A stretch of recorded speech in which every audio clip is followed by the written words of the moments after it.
Meve had come home, though by a circuitous route, through Aedirn's smoking embers, Angren's beast-infested quagmires, cross Makakham's snow-capped ridges. But she had returned, cloaked in legend, a mighty army in tow. The moment was weighty and not to be tainted even by Geralt of Rivia's disappearance, or dare we say desertion. The hero of the battle for the bridge was now a sought man. Yet Meve was determined to take back her realm, with or without the Witcher's aid. Valyrian's daring escapade behind enemy lines, and the triumphant victory at the battle for the bridge that crowned it, breathed new life into the North's war effort. Bands of resistance fighters now swarmed the conquered lands, while Cedwyn and Redania, on the verge of swearing fealty to the Emperor, suddenly broke off talks with the invader. The Nilfgaardian war machine suddenly screeched to a halt, and the tide of war turned. Facing a united North, the invader had to withdraw the bulk of its forces from Lyria and Rivia. The way was cleared for Meve to retake her lost lands, defeat General Ebdahi, and depose Willem, or perhaps mother and son would not have to fight after all. Milady, I come at King Willem's bidding. Prince Willems. His Majesty proposes a meeting. No arms, no escorts.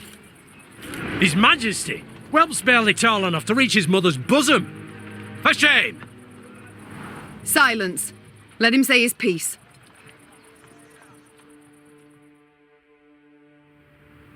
His Majesty, Willem I, wishes to discuss the possibility of a truce. He wishes to surrender. Is that his aim?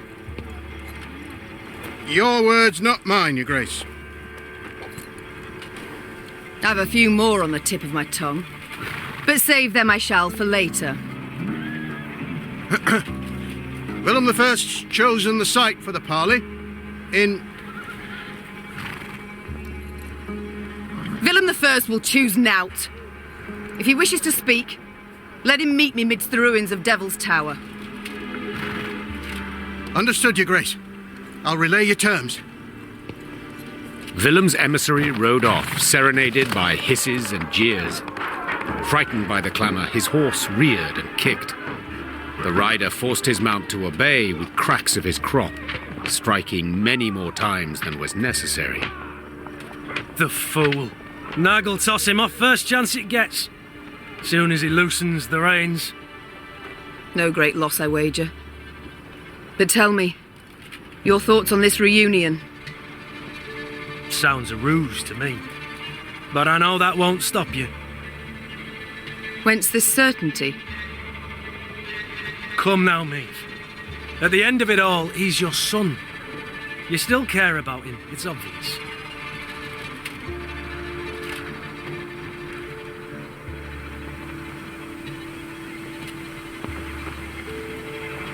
Yes, I care dearly, Gascon. I care to capture him and try him for treason. Meve, the boy was manipulated. It took no great push. Let's go.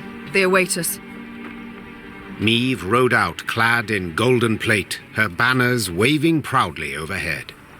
She no longer led a band of ragtag partisans, but an army able to fend off an empire and drive its soldiers from her lands. Ma'am, I've something you must see without undue delay.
Never thought I'd see the day.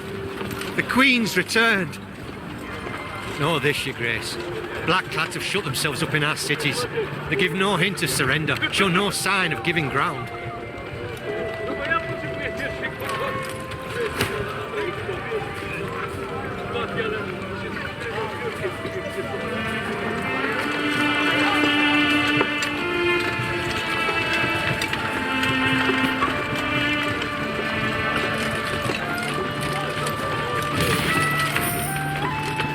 Rivia. And here I feared I would see it no more. I believed you would. I believed you could succeed. Be victorious, Your Grace. We've not arrived just yet, Reynard. Look, black flags still flutter over the cities. We've yet much work before us. More battles to fight. More blood to spill.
Give me it.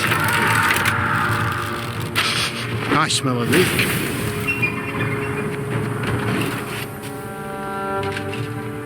Must be an important lesson in this. But what? Are you mad? Don't say that! Off to the front yet again.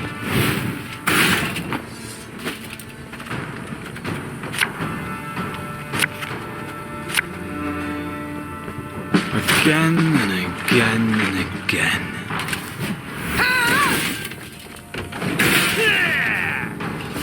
Like this. Got sand aplenty.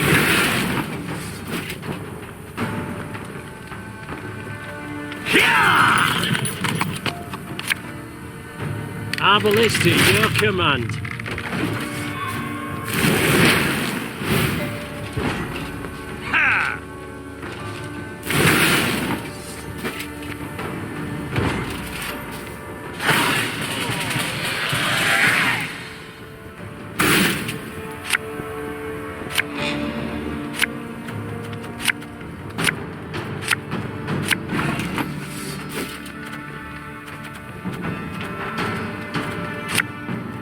This could hurt.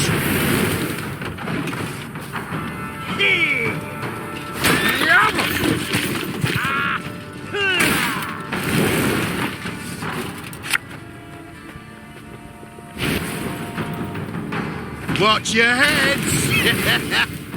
Catch!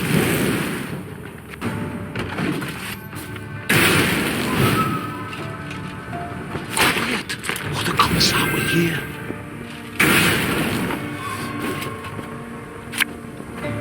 Harm's a waste of time for one like me. Scheiß! In! Zwei!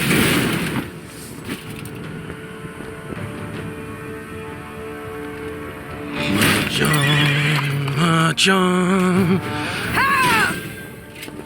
For the Queen!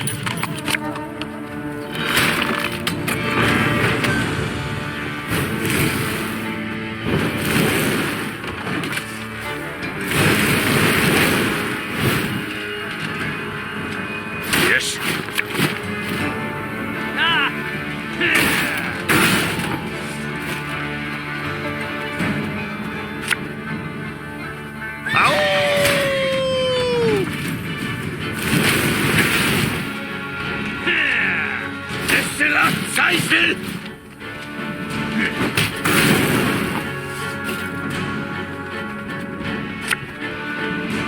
Her Majesty knows what she's doing.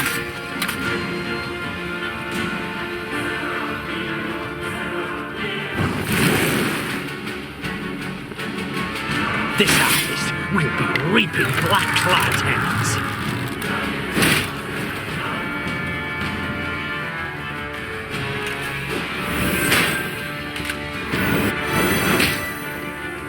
God save the Queen!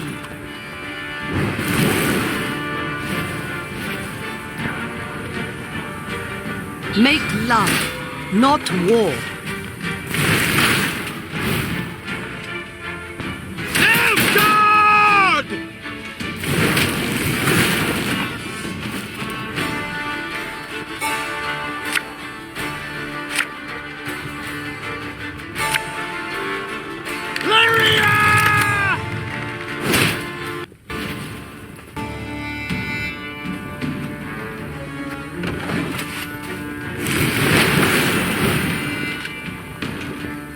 To the front yet again.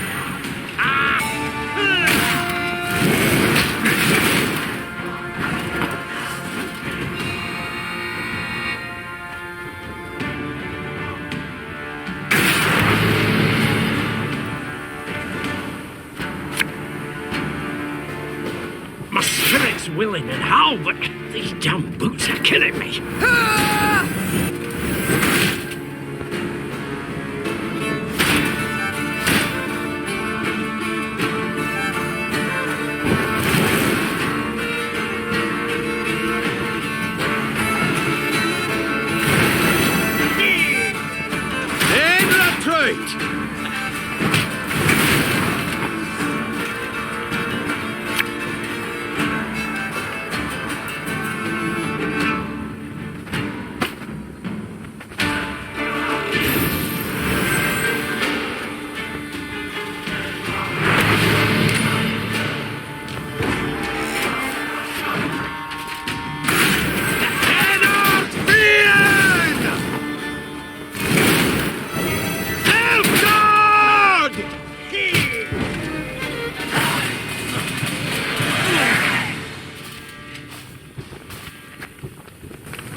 Meve needed but set one foot into the Ruwode to know something was amiss.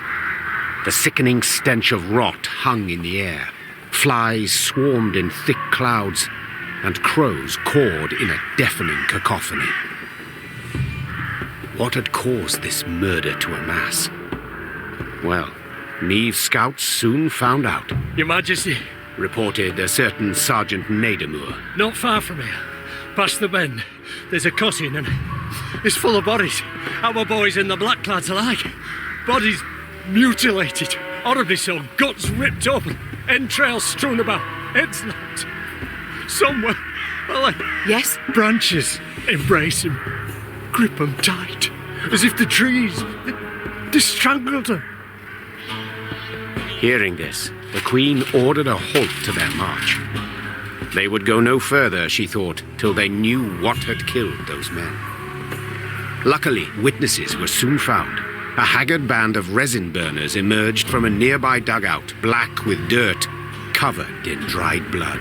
Milady, Their eldest stammered. Blackins came and started felling the wood. Forced folk to chop away, to make way for a town, they said. They pushed hard, right to the heart of the forest where the old oaks grow, and awoke some foulness, the whole camp, blackclads and loggers alike, done in one night. No time even to draw their weapons. We was lucky, found pits to hide in, just heard something huffed and puffed, while talking to the trees, no less. Reynard ordered medics to tend to the tar makers, then turned to Meve. We cannot wash our hands of this, Your Grace. The Nilfgaardians awoke the monster, yes, but it kills Rivians just as readily. Meve stood at the edge of the clearing and pricked her ears. The Ruwode echoed with the cawing of crows, which seemed to perch on its every twig. She also heard the howling of wolves, and a hollow rattling, as if branches whipped in the wind, though the day was fair and still. That Geralt. He just had to desert me. The Queen removed her cloak to avoid snags and trundled toward the heart of the wood.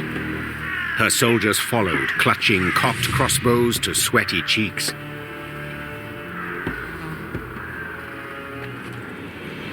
Thank ye, Your Majesty. You'll protect us from the blackclads and monstrosities.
Watch your heads!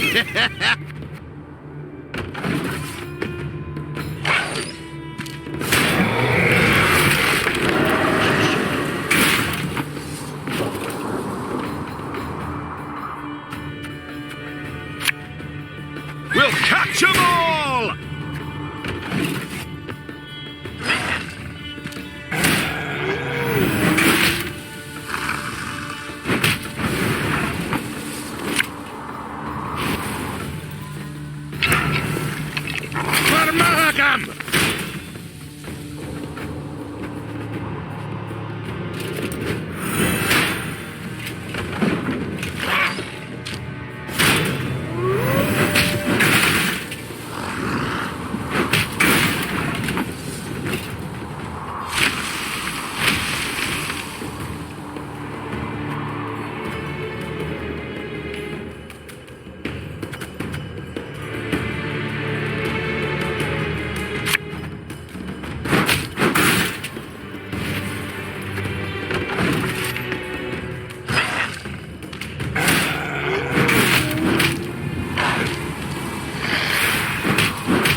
Marble is to your command.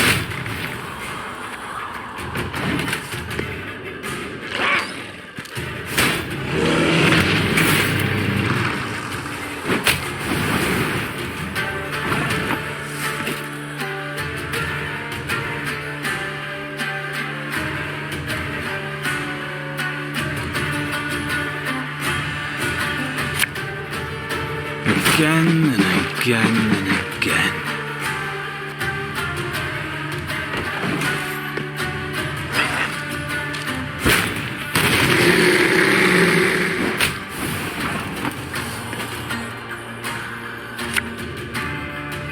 So much anger and suffering.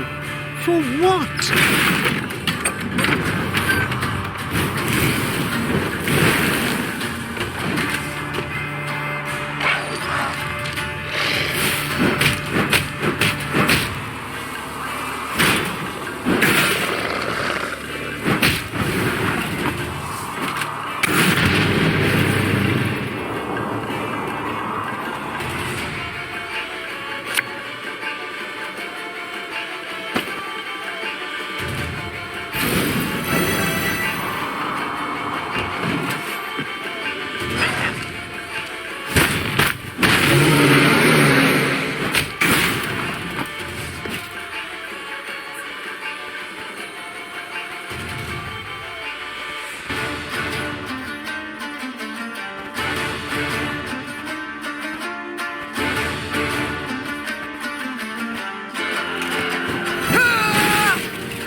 Armor won't serve.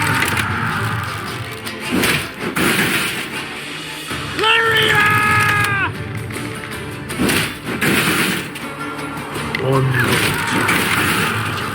Give me a target.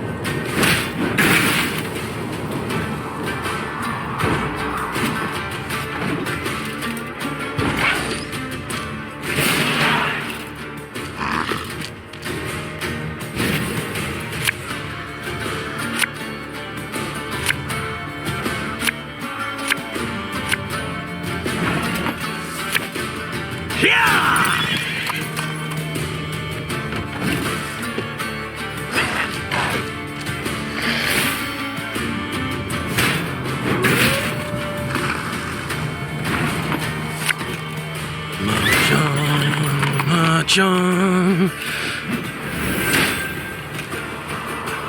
For the Queen!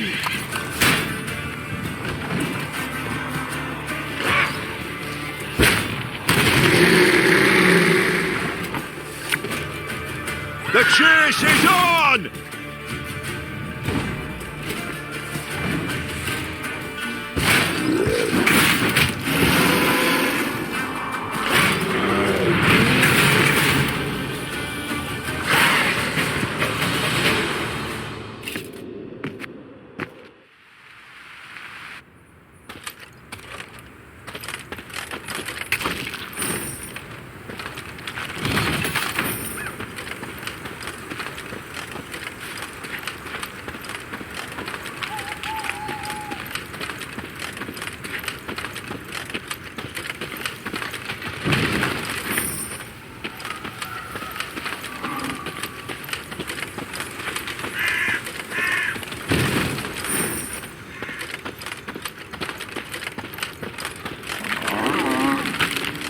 Deep in the wood, it grew cool with a thin fog filling the air.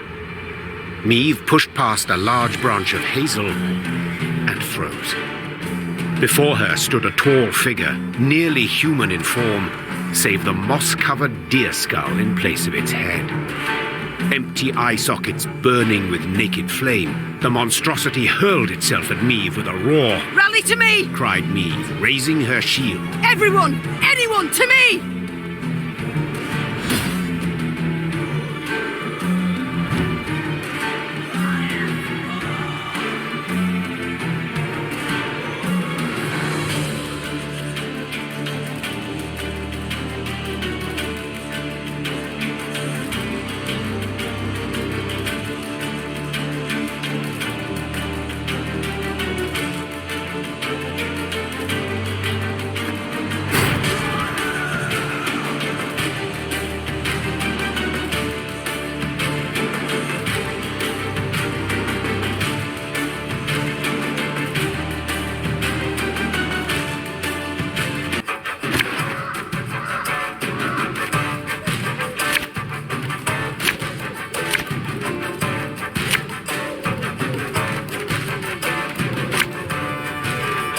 Be wary.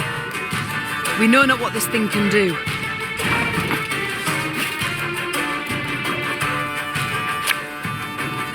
This could hurt.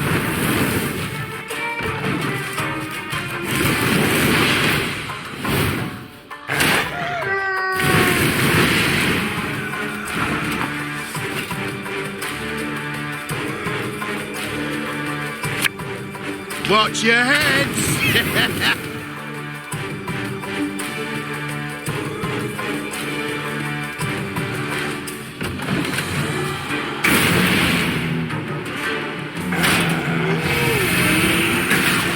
Fascinating specimen. I must study it once we're finished.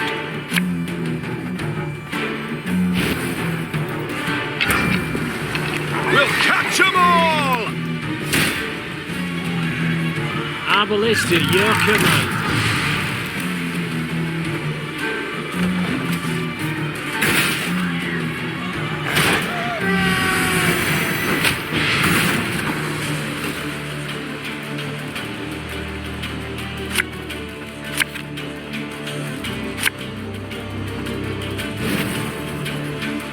Armor won't save. Lyria! One bullet's all I need. Give me a time.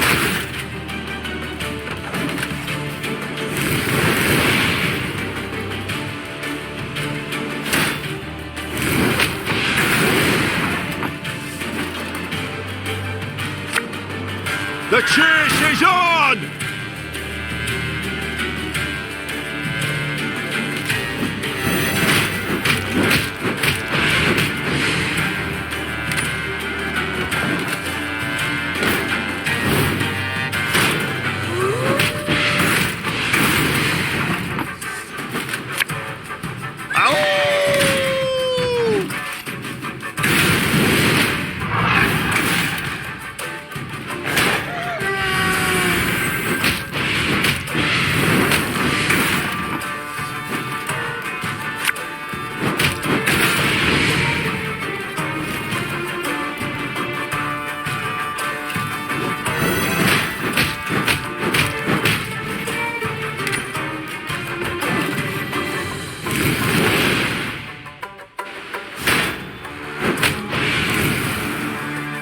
Believe it's dead, whatever that means for such a thing.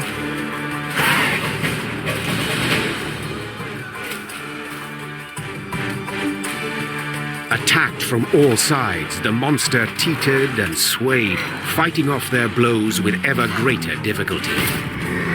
Finally, it fell to the ground and fell apart, like an undone bundle of twigs. In disbelief, Meve towed the pile of dried branches and scraps of bark.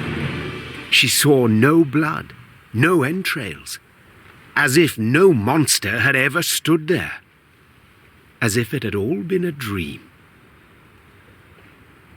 We return to the road. Meve said, crushing the beast's deer-like skull under her heel. And Reynard, I've a request. Yes, Your Grace? Once we regain the realm and return to the capital, remind me to issue an edict. No one is to enter these woods, not to log nor even to gather brush. Just in case. Those dwelling near the Ruwode heaved a sigh of relief, and the Lyrians returned to fighting an invader who, after what they'd faced in those woods, no longer seemed so frightening.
A robust rain hither comes.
Meve arrived at the walls of Gradobor, famed for fine rugs and woven tapestries. The city's artisans had been at work, no doubt pressed by the Nilfgaardians, for atop the tallest spire, that of the town hall, flapped a lustrous ebony flag, a sun of golden threads at its center. So vast was the banner, Gascon whistled in admiration. Got to admit, the Blackclads certainly have panache. And a vast and powerful army, I'd remind you. Reynard interjected. Arbalists line the walls. That stench in the air, hot tar. And our scouts claim the Blackclads stand armed to the hilt with the best Makakham has to offer. Victory's not likely to come cheap, I fear.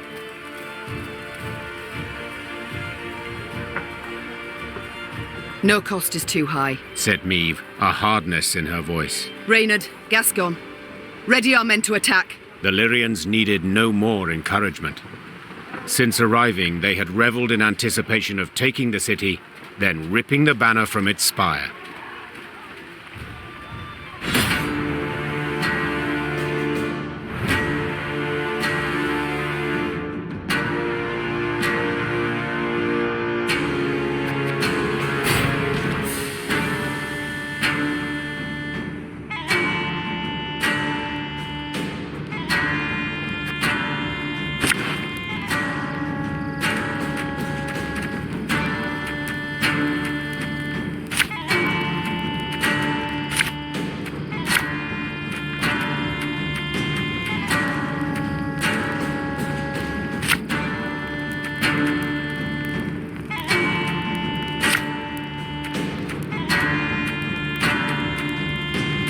It will be difficult, Your Grace. The walls are strong.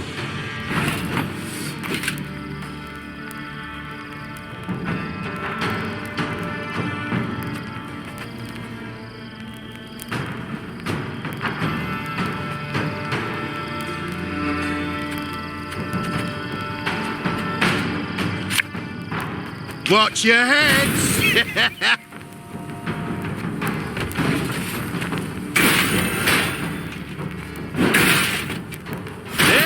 Right.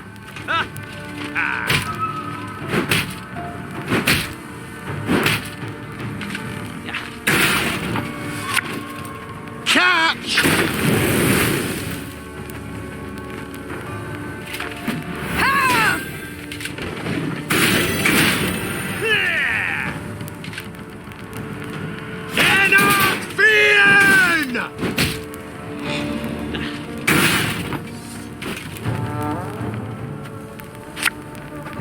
For the Queen!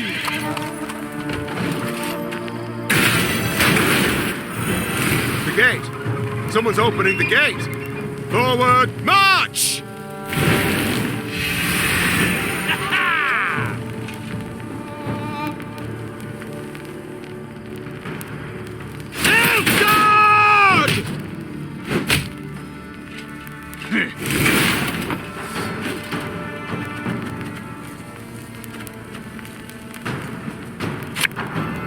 God save the Queen!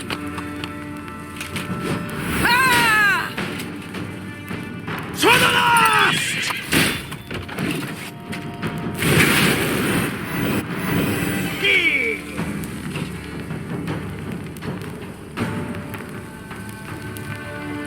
In retreat!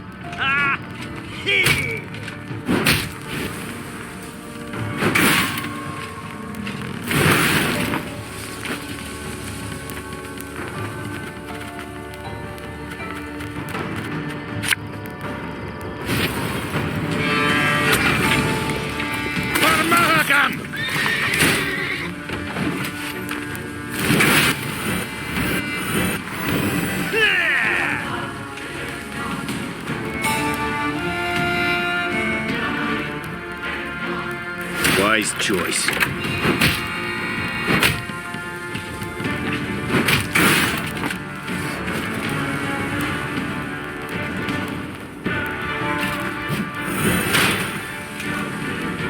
March on, march on.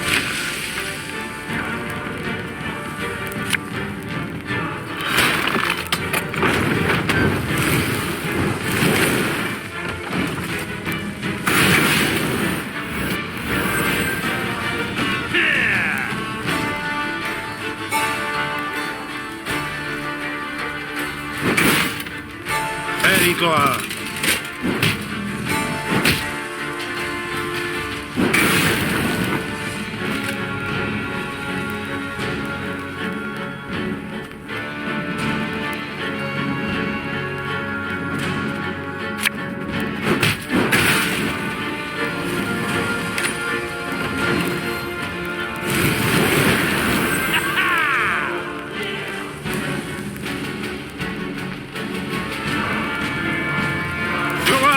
Kazer!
Groto dum anima est, bes est.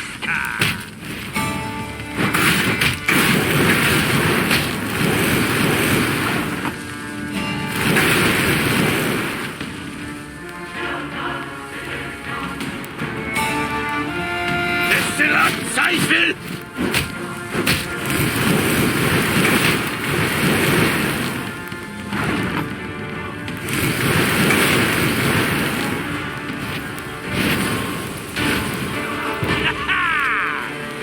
Victory, your grace!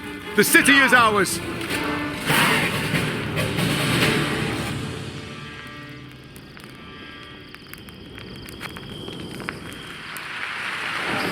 The battle for Gradobor was a hard fight, though not quite as hard as most had thought it might be. During the assault, at its critical juncture, a blow fell from the blue.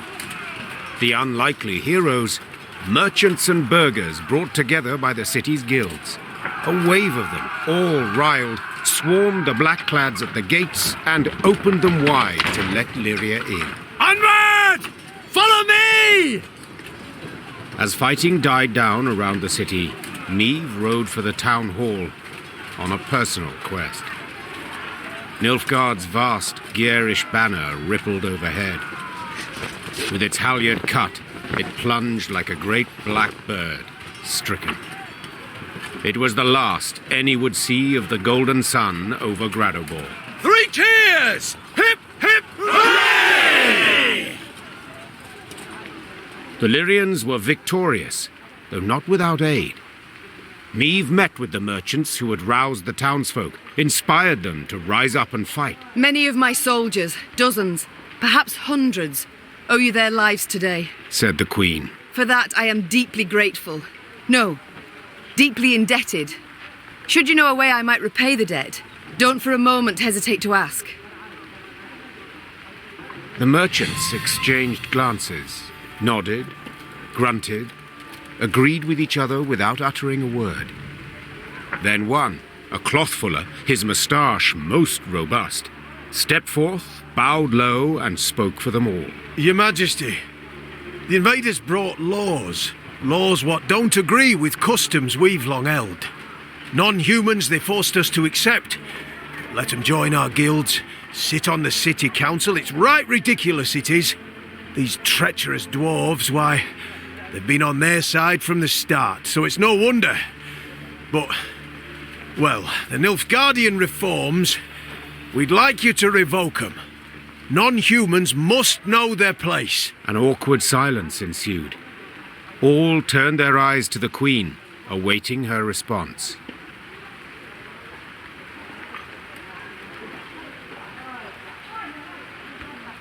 Your city. Meve began slowly after a pause. Your rules. So be it. I hereby strike down all Nilfgaard's reforms. The townsmen grasped each other's shoulders and vigorously shook hands, toothy grins spreading upon all their faces. Yet when they asked the Queen to stay and feast, she politely but firmly declined. Her army left Gradabor that very day. She rode at its fore, angry and silent. I know. Meve finally blurted to Reynard, her eyes still facing forward. I know I granted a wicked request. But I can't hope to easily end hate, distrust, wipe away years of bloodshed. Not with one decree. To force those tradesmen to accept non-humans, allow them into their guilds, would have changed nothing. Do you understand, Reynard? Alas, she could not tell, for Reynard held his tongue.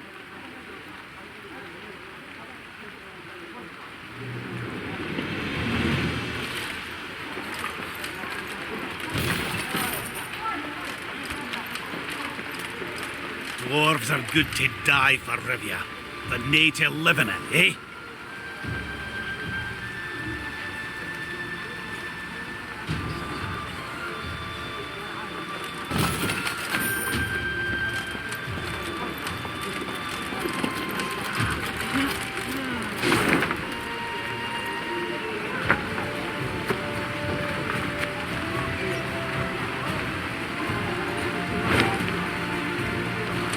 Rivia for Rivians. Dwarves to the mountains, elves to the forests, halflings to their halfling holes. Dwarves don't let humans into Makakham. Why have we got to let them into our homes?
pays late. Again. Yeah. Left, right, left, right.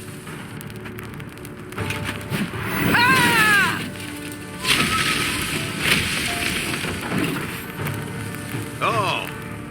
152, 154. This could hurt.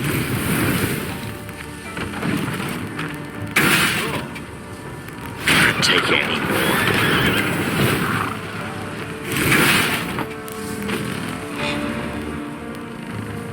For the Queen!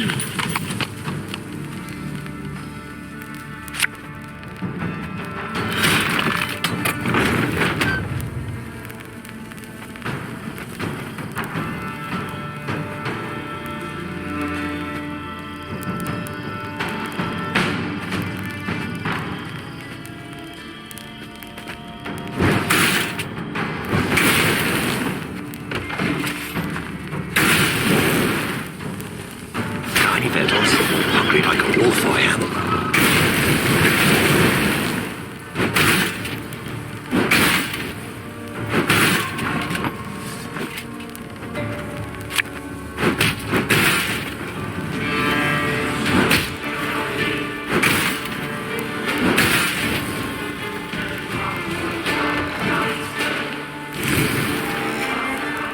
Hail, Kerzer!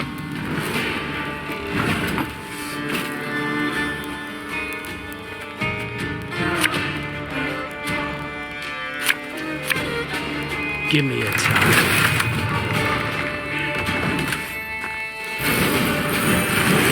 Oh.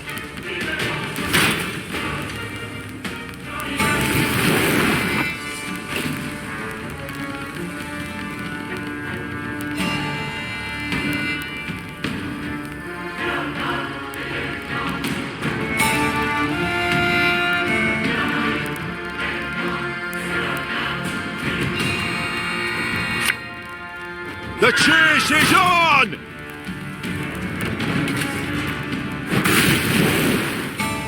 Ha! I live to serve you.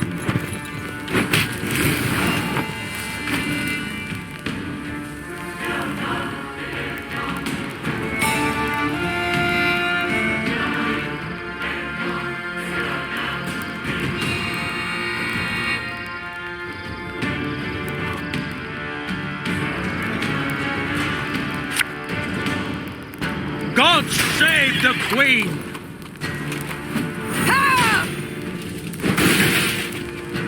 To the last!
Listen to me, old lady.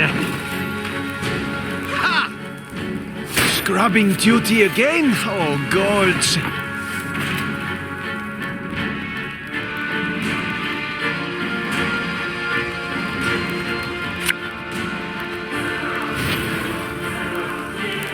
This harvest will be reaping black-clad heads.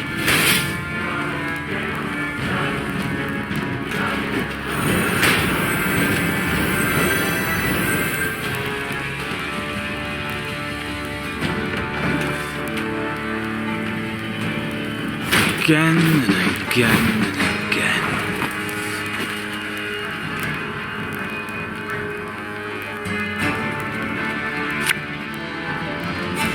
army's a waste of time for one like me. Ha!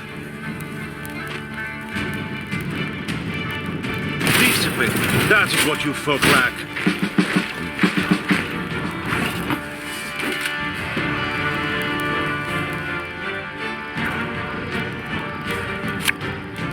I'll protect them, all right? Watch your heads! Ow!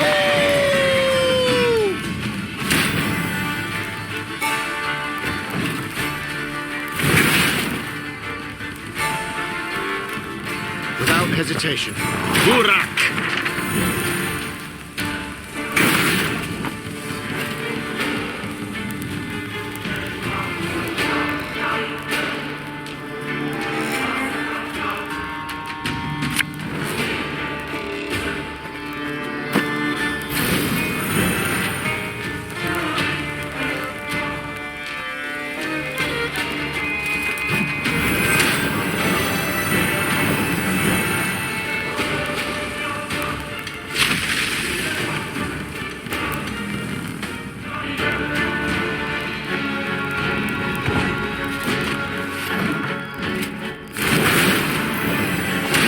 Tedatu.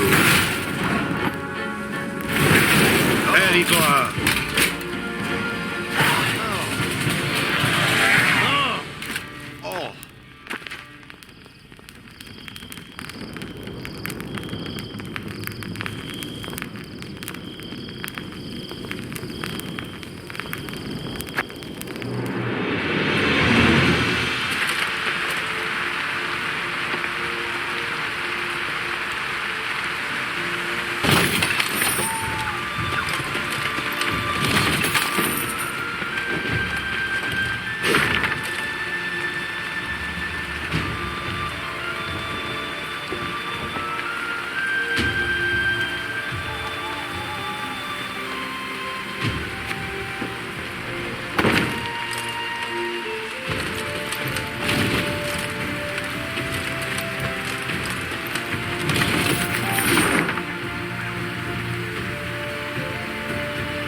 The Queen had chosen to meet Willem at Devil's Tower, and not without purpose. The structure stood on an isle, so no foe could approach without first exposing themselves on a narrow bridge. The isle had little vegetation midst which to conceal a large force. A small unit could evade detection.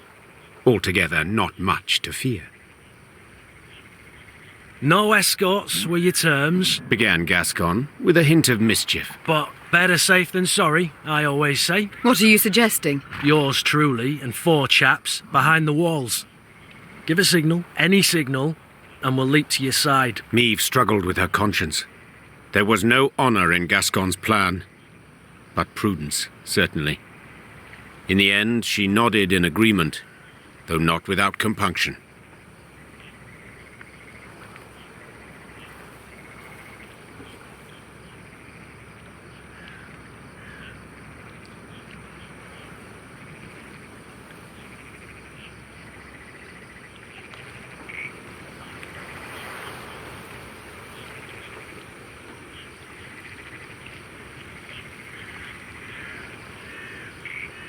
Willem arrived soon after, the heavily armoured cavalry he had in tow clearly there to boost his courage. He left them at the foot of the bridge and rode across alone. A stiff wind from the river nearly made off with his ermine fur cloak. Willem and the mother who'd borne him stood face to face. They gazed into each other's eyes, waiting to see who would look away first. When neither did, Meve broke the silence. Time flies, and I've a kingdom to liberate. No need to drag this out. What's this about? Tell me. I thought my messenger already did. Oh, he did. And how? Willem I wishes to arrange a truce. Only, Willem I is in no position to parley on an equal footing. Willem I can, at most, offer his unconditional surrender, because Willem I's losing this war.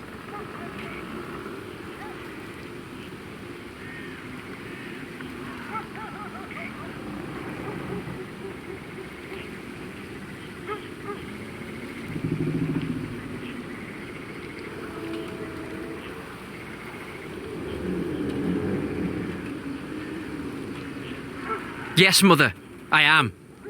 And I see that by losing I've at last made you content.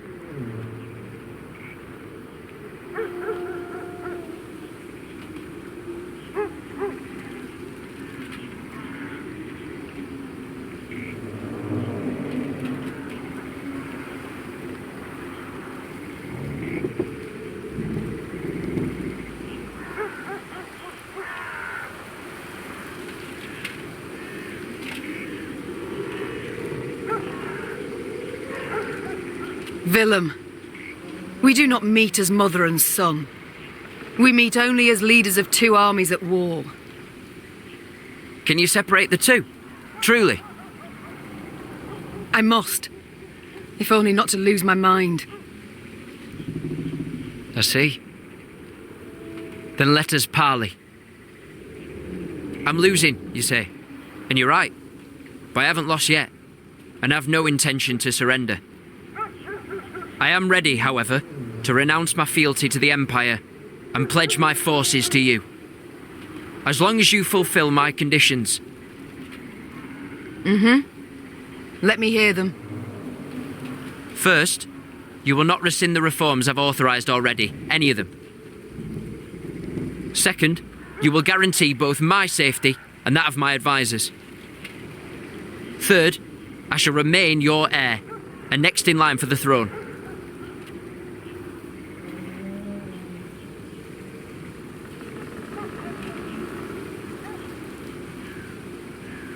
These terms I cannot accept. Well, I had to try, Mother.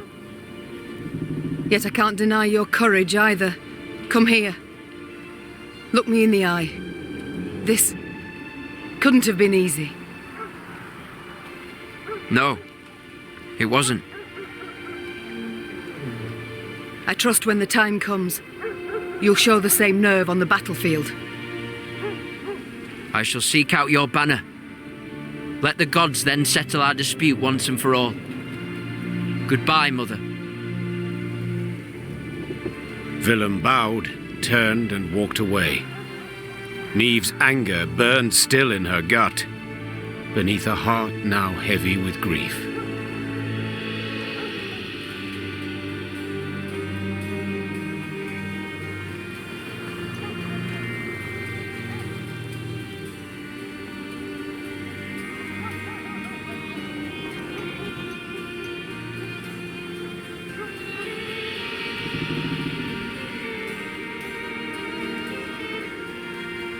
Soon thereafter, Meve's army set out towards Rivia Castle.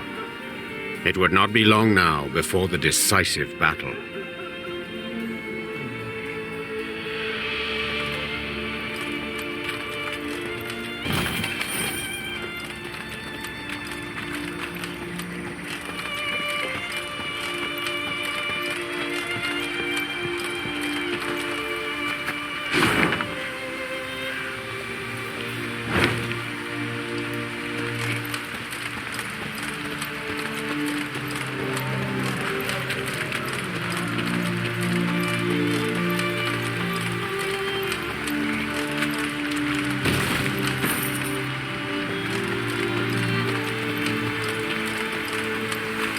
Your Grace, said Reynard, saluting and clicking his heels. Peasants from the Scala region have arrived at camp. Supplicants, wishing to deliver a plea to your person. Meve sighed. Supplicants, trials, audiences, all aspects of queendom she did not miss. Very well. Bring them here. She replied. And instruct them to be brief, with no digressions.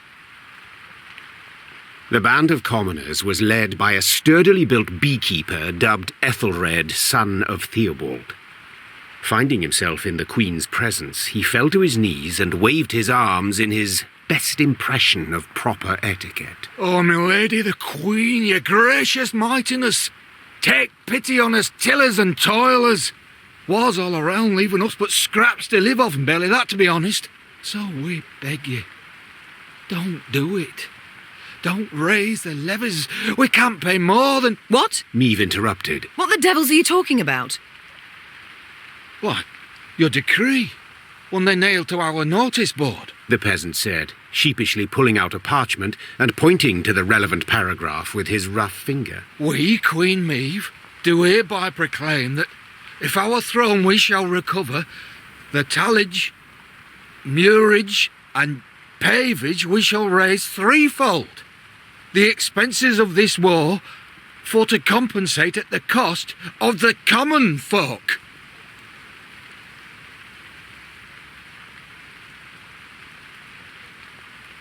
Meve and Reynard exchanged astonished glances. They had issued no such decree. Yet the document bore her signature and seal. Perhaps it was Willem's doing. Impossible, Meve said firmly. My son sank low, but not so low as to forge my name. Then who fabricated this decree? The Nilfgaardians. The Queen replied without hesitation. They have access to my seal, to my scribes. They wish to spread fear, uncertainty and doubt, turn my folk against me. And they are liars without any honour. The Queen tore the falsified document to shreds. Knowing this would solve nothing, she had to find the printers churning out these fakeries and end their run.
This could hurt.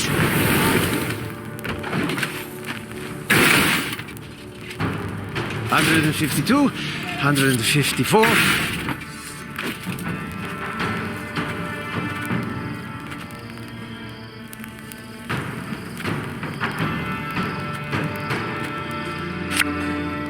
We'll catch 'em all!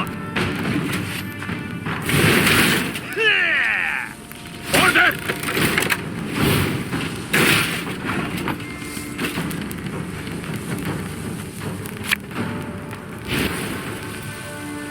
The chase is on! One bolt.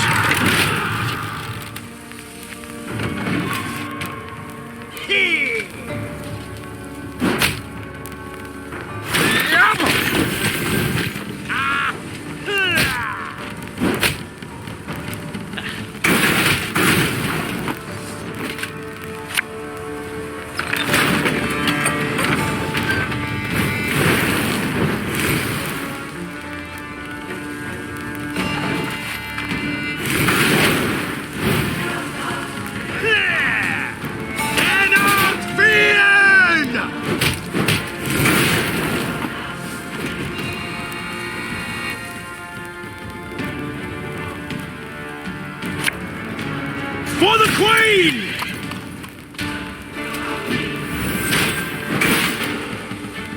God save the Queen!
Armor's a waste of time for one like me.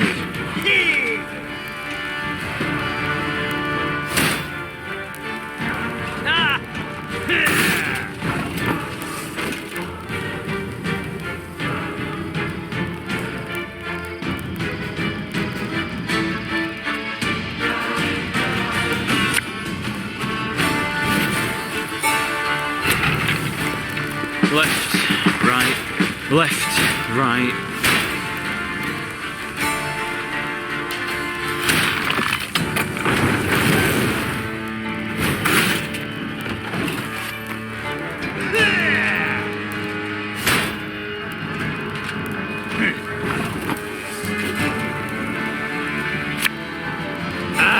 Listen to me, old lady.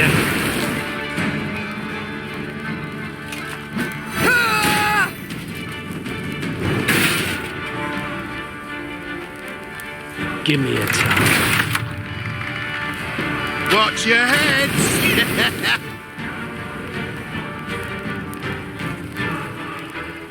Our ballista is your command.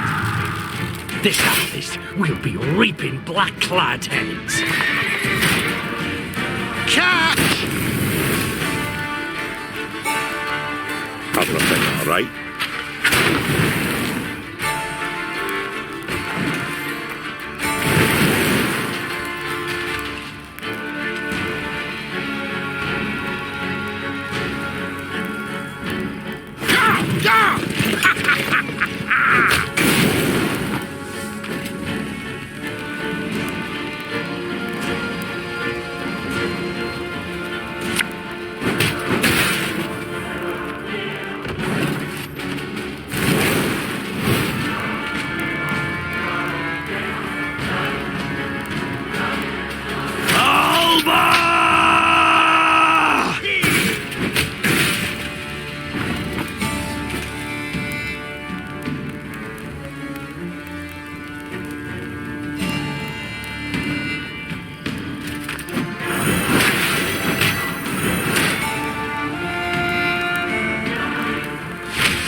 hammer was.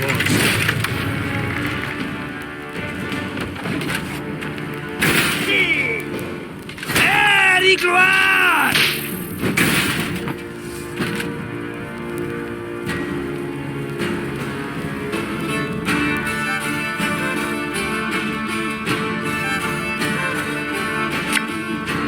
For the last! Go on, Enkazer! Hail Katza!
Oi, Meve! Cried Gascon, as usual paying no heed to courtly etiquette. Come here a minute. Would it hurt so terribly to occasionally address me by Your Grace or Your Majesty? Didn't want to be petty, but since you bring it up, you've never once addressed me as the Duke of Dogs. Meve sighed, rolling her eyes. Get on with it. My lads jumped one of the Blackclads' transports. Guess what they were hauling? Gascon handed Meve a pot filled to the brim with a thick, dark fluid. Paint? Close. Printer's ink. Same tone used in those phony decrees. Meve spun on her heel, put a hand to her mouth, and yelled, Reynard! Send scouts to comb the area! Her soldiers returned a few hours later with good news. They were able to find a Nilfgaardian printer's workshop hidden in an abandoned barn. It was guarded by a division of elite infantry. Right. So? Gascon thumbed the edge of his blade. Shall we stop the presses? Time for the Nilfgaardians to publish a retraction. Spoke the Queen as she drew her sword. Signed with their own blood. Follow me! The Lyrians did not need to be told twice. Their Queen's honor, her good name, that was a cause well worth fighting for.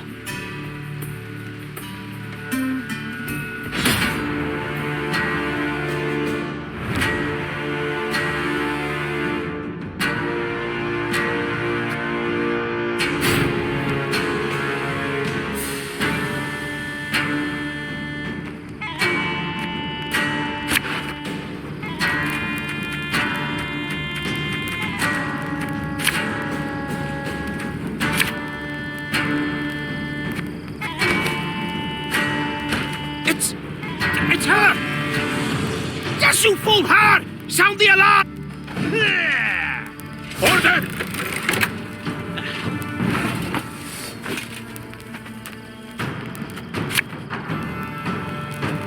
Watch your heads!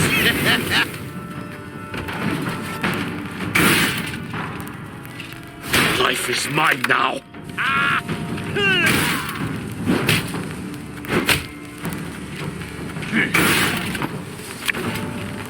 Catch!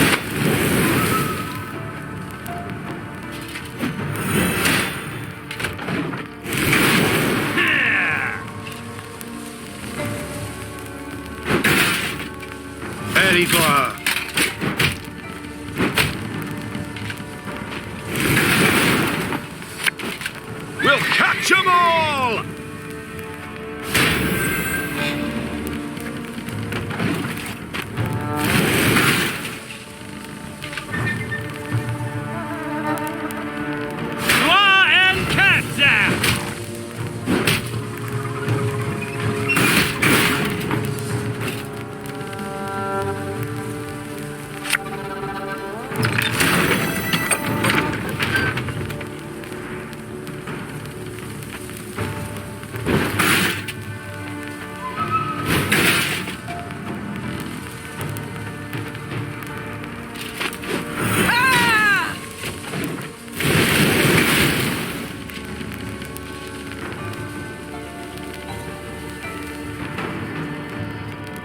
some cats out!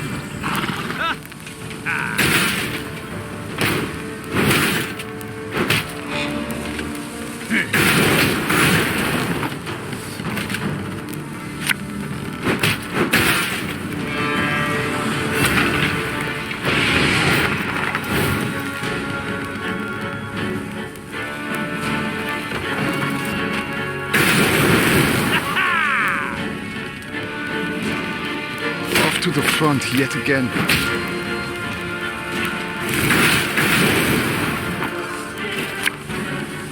Give me a target.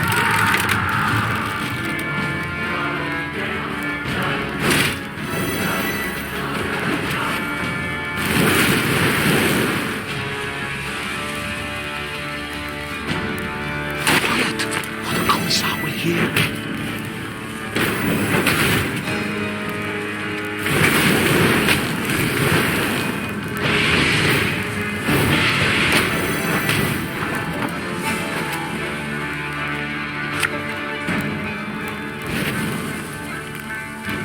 Ballista, your command.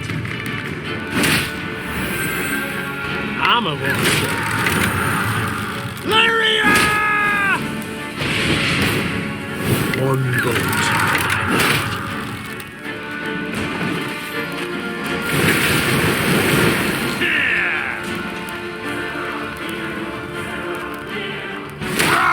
Scheiß! In zwei!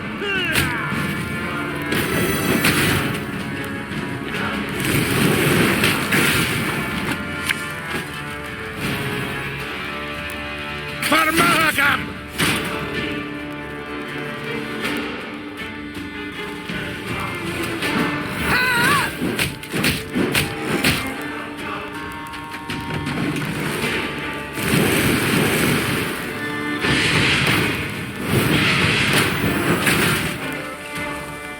Off to the front yet again.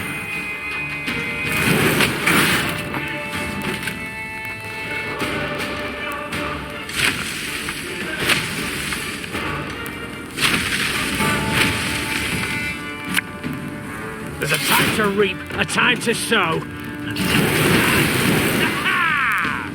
Quiet! What the colours are we here?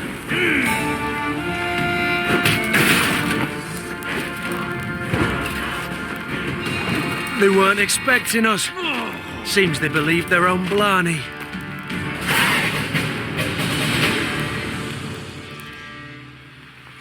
The Nilfgaardians fought fiercely, led by a seasoned covert agent. Seeing he would soon fall into enemy hands, he put a knife to his throat and, in a quick slash, sent blood pouring over paper and still wet ink. Reynard leapt towards him, trying to stanch the red tide. But it was too late, and the spy's secrets perished with his last gargled breath. Meve picked up a freshly printed pamphlet. The document listed her many crimes and misdeeds, the true and the manufactured alike.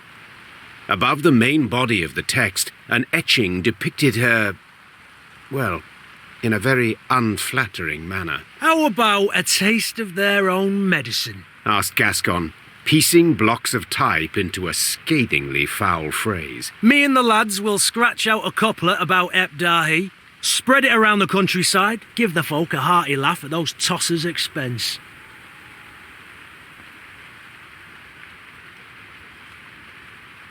War should be fought by the sword, said Meve. Not by lies and slander. Remember, Gascon, we cannot stoop to their level. The Queen commanded her Lyrians to destroy the presses.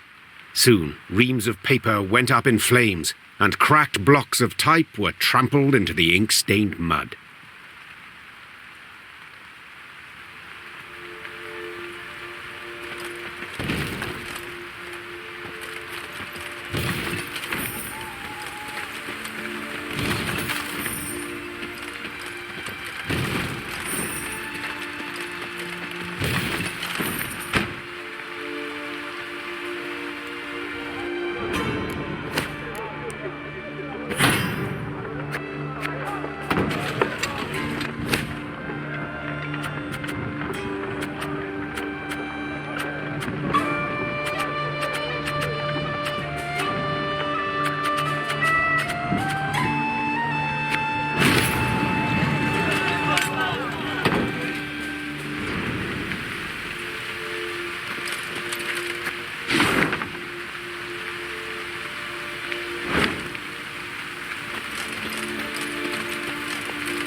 Rivia will never die so long as we are alive.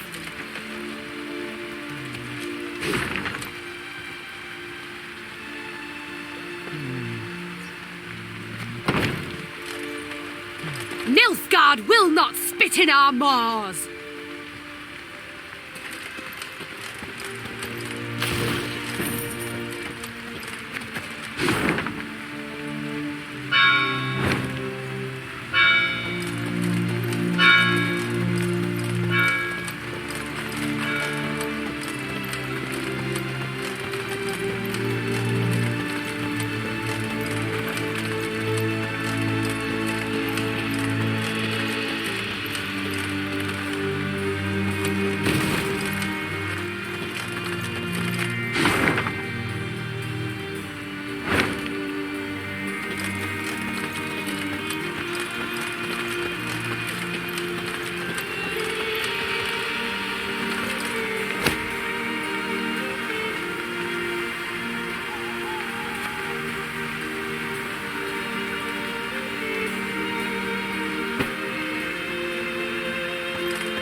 These lands, they look familiar to you? Naturally, Your Grace. They're the venerable Count Caldwell's. War, death, chaos. Everywhere but here. This land's positively pastoral.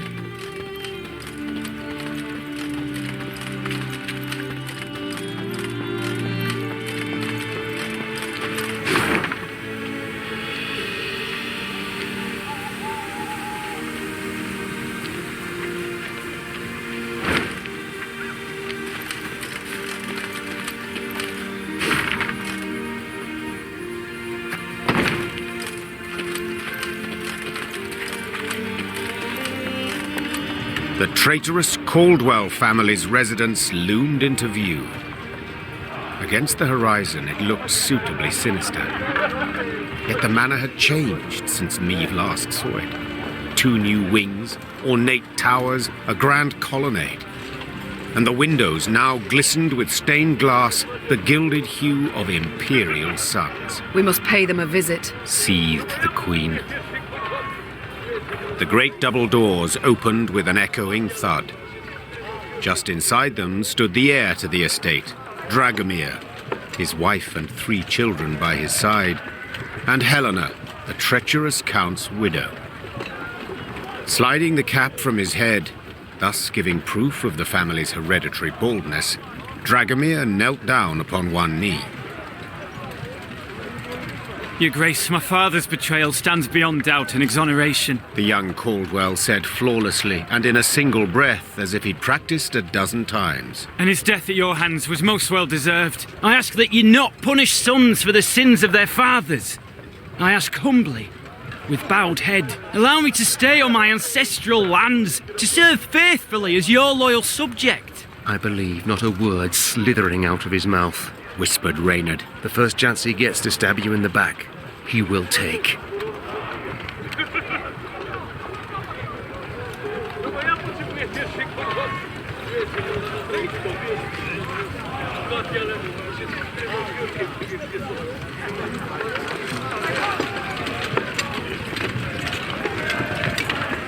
Convenient to make this request now, don't you think? Why not earlier? Meve asked, crossing her arms and raising her chin. It would have behooved you to send a messenger once I'd crossed into Rivia. Preferred to speak to you directly, Your Grace, For you held out hope. Hope that the Blackclads would yet defeat me. You stood on their side till the last.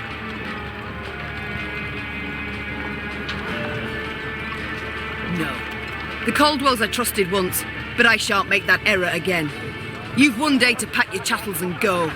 Leave my country. Dragomir rose from his knee and shook out the cap he'd crushed in supplication. Only ever as a corpse, Your Majesty. He hissed, his vulnerable demeanour gone in a flash. If you'll not take me for your vassal, you must take me as your foe. Men, to arms! At this sign, armed men rushed from the house while archers appeared atop the roof.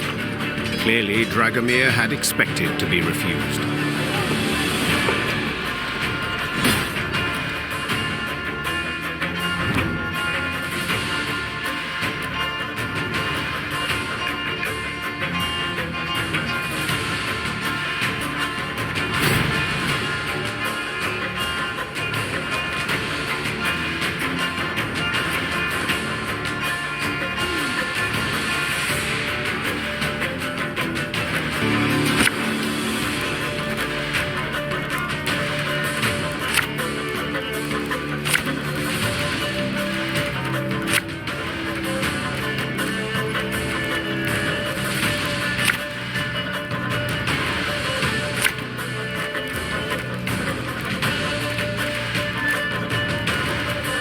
You'll not destroy my family. I won't allow it.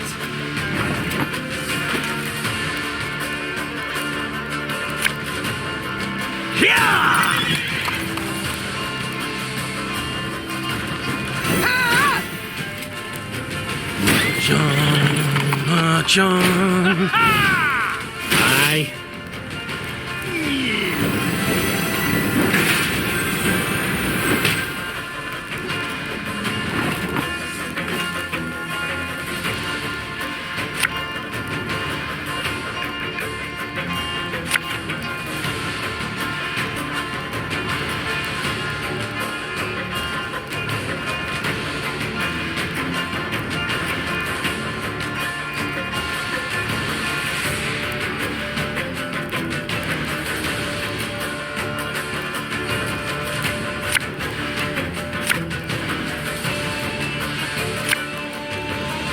Should have listened to me, old lady. This harvest will be reaping black-clad heads.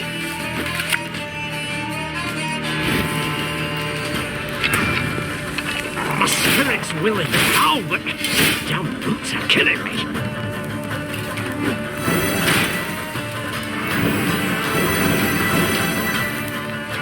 For the Queen! Should have listened to me, old lady.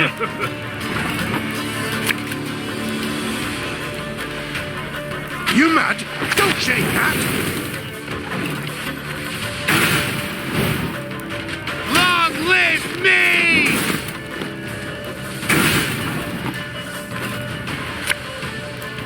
This could hurt.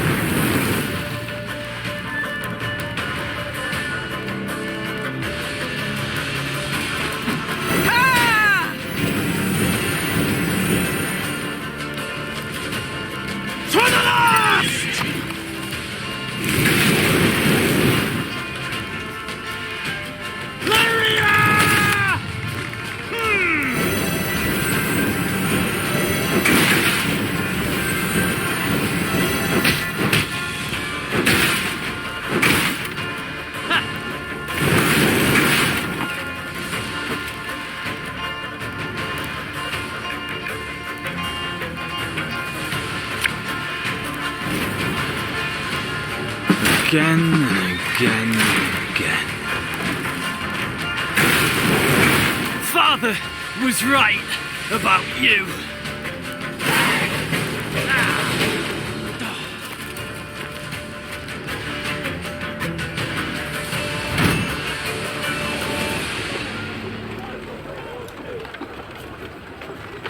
Dragomir lay in the courtyard of his extravagant manor. With the last of his strength, he clawed at the coloured gravel. He resembled an insect that was hurt, damaged, yet pulled itself along as if it could somehow escape death. The Queen knelt beside him and gazed into his clouded eyes. I want you to know your family will be looked after. You've relatives in Kedwen. They'll be sent there, properly escorted, with the proper stipend. Dragomir wished to say something, but choked on his own blood. He was dead a moment later. The Queen slowly stood and gave the order to march. She rode at the front of the column, deep in thought.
willing and how, but these damn boots are killers.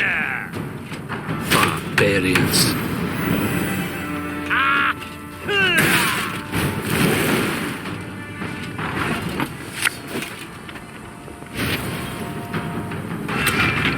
There's a time to reap, a time to sow, and a time to die.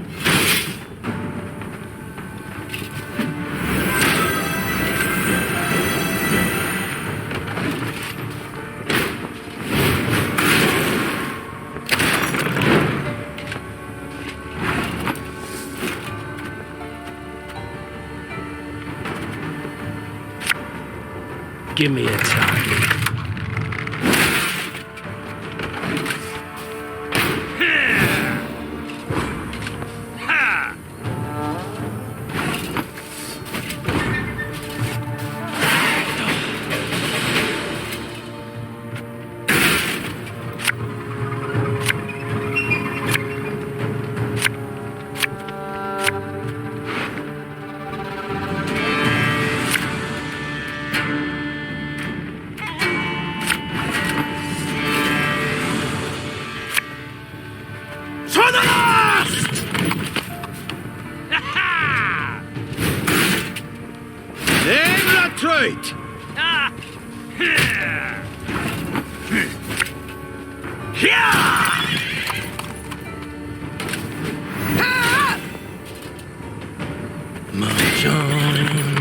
John.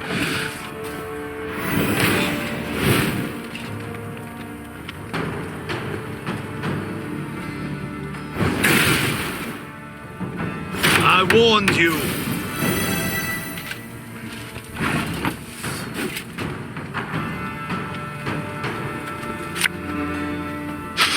I smell a leak.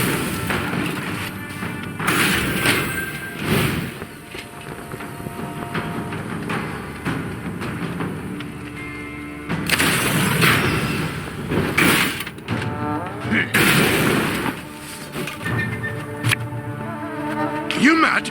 Don't shake that!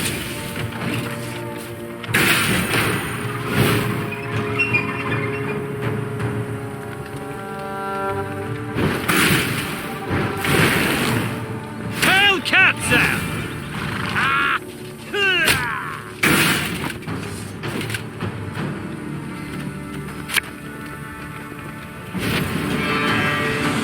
Everything all right?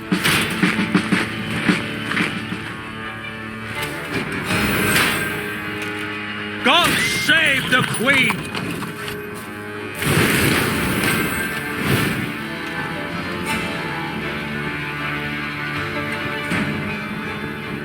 Life is mine now.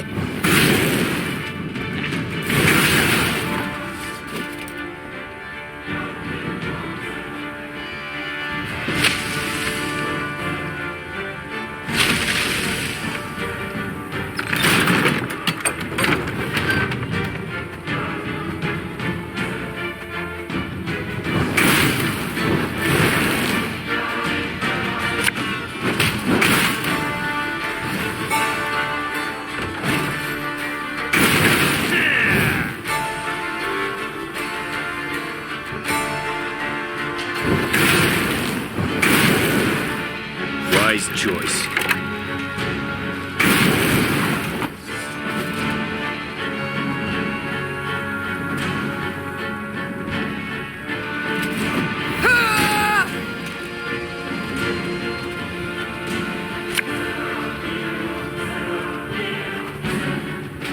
Her Majesty knows what she's doing.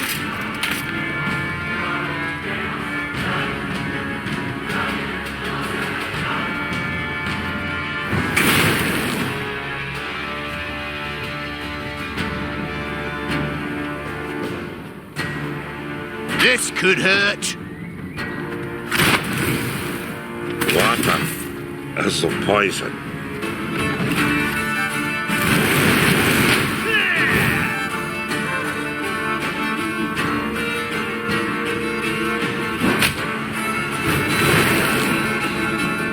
Grotto dum anime est, bes est.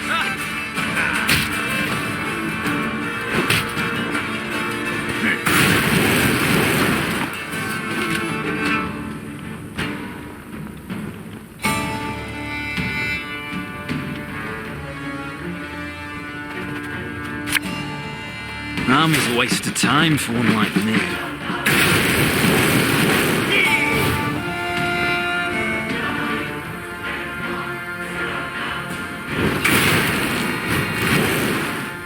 Quiet, or the commissar will hear.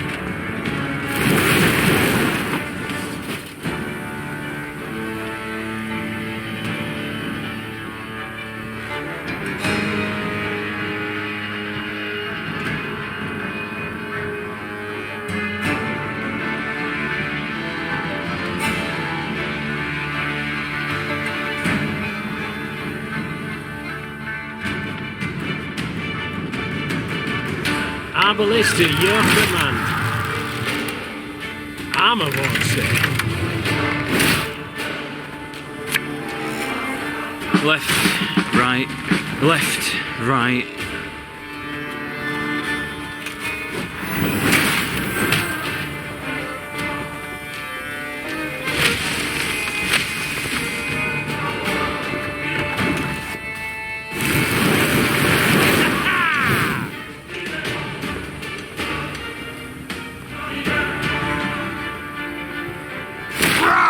Scheiß! In train!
Let me tell you of Ravencloft, a quarry Meve passed by.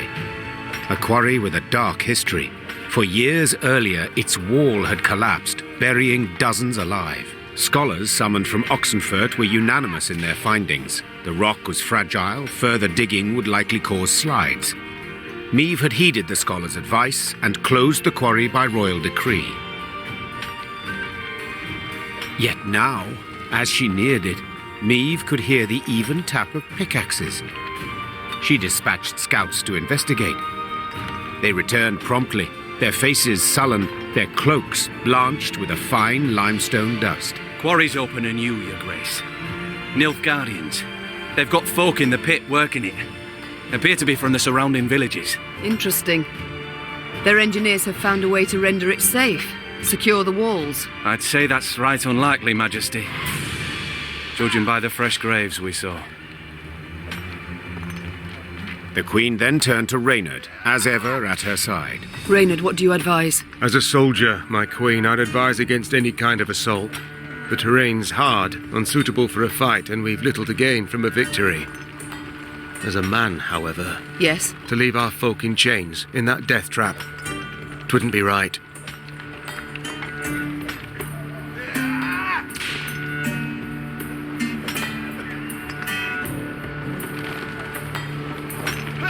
If I were to calculate in heart and mind, keep note of gains and losses, began Meve. I'd bend the knee to the Imperials, just as Willem did.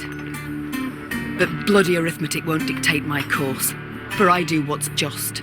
I do what's right. Follow me! Her troops followed without hesitation, swords in hand, their hearts afire.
Those whoresons.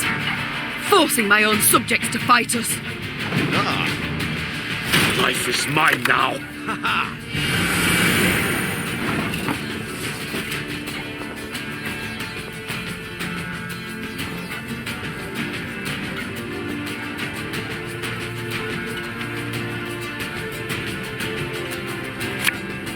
You mad?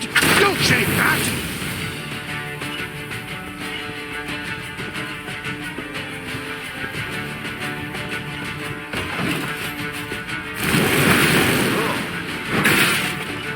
Wise choice.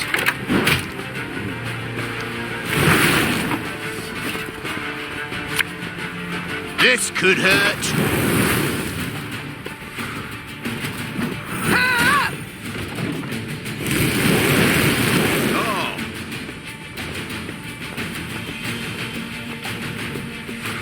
That will do.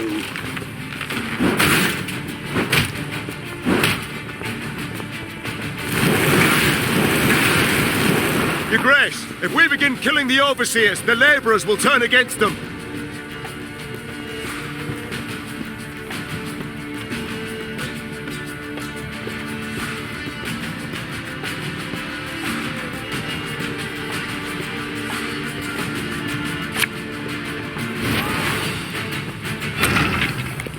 Watch your heads!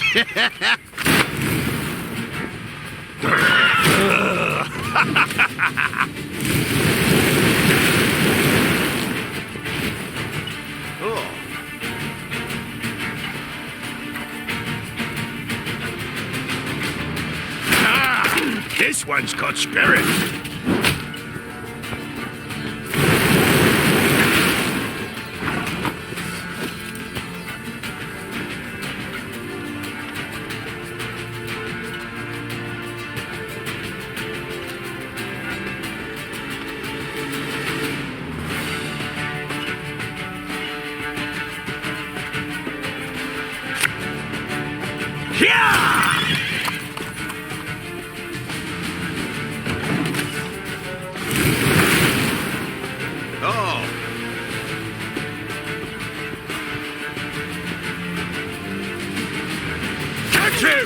He's worth 20 florins!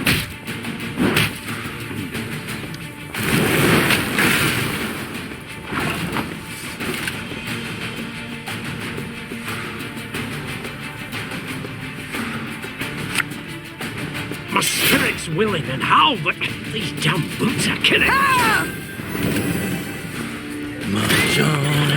March on. The overseers are dead, Your Grace.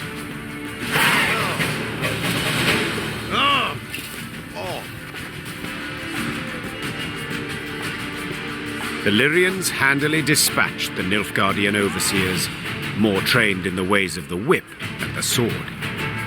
Those who survived now found themselves shackled in the very chains they'd forced the peasants to wear. Peasants. Oh, unfortunate souls. The cruel labour in the quarry had taken its toll. They stood before the Queen, shrunken to skin and bone, clothed in tattered rags, their eyes reddened by dust. But in those eyes burned a brilliant fire. Your Grace, them black-clads treated us like dogs, stripped us of dignity. So we beg you, give us arms, let us march neath your banner. 'Tis a chance at revenge we seek, we want. Reynard leaned towards Meve and spoke in a scarcely audible whisper. Majesty, they've knout. Not boots, not even foot wraps. To equip the lot, train them, would cost a small fortune.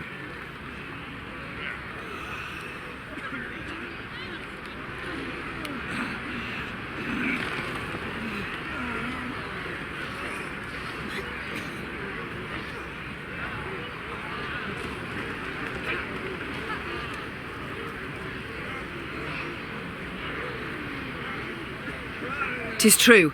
They've nought to their names," said the Queen. "Have few skills to offer and little strength. But to look in their eyes is to know they'll never flee, never throw down their arms. Such recruits are worth coin in any amount." Emaciated, downtrodden, The peasants met the Queen's offer with gratitude. They relished the thought of facing their tormentors in a fight.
Watch your heads!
I smell a leak.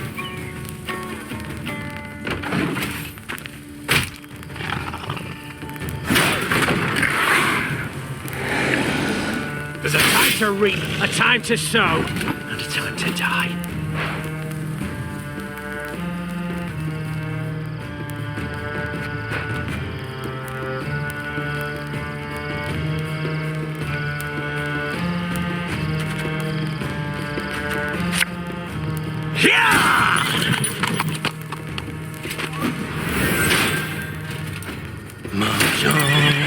March on.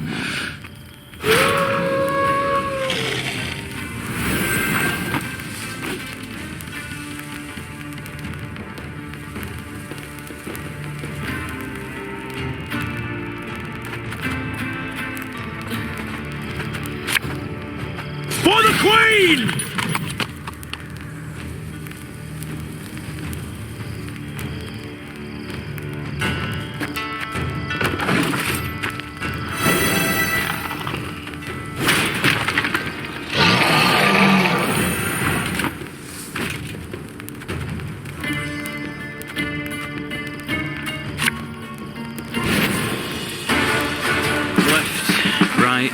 Left, right.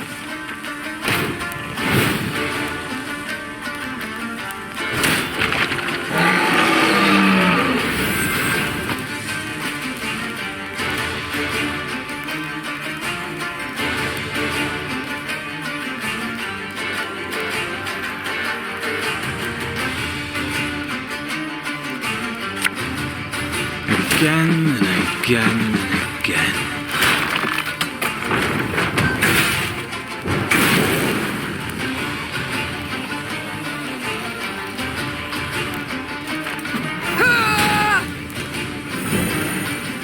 God save the Queen!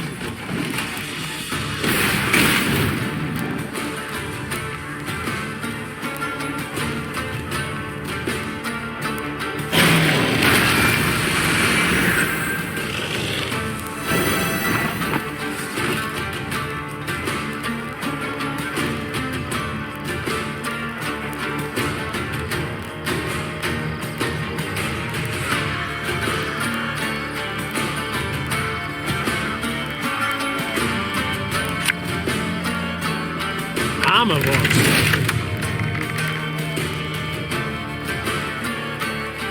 When will you ever learn?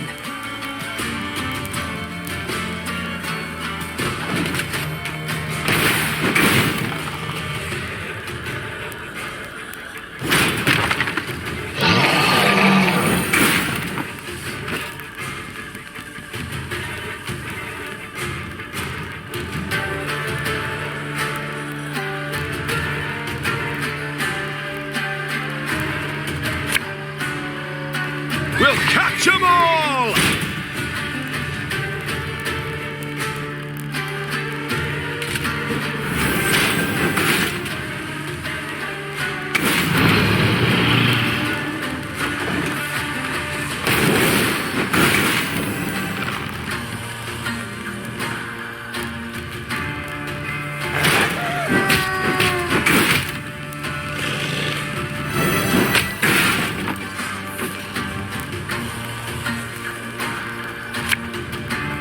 Army's a waste of time for one like me.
You mad?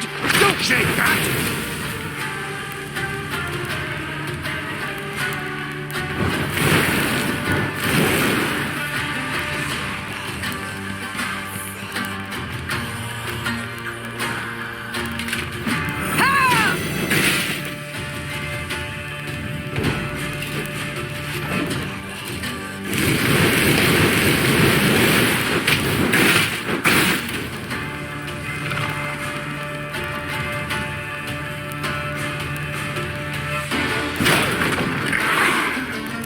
The chase is on!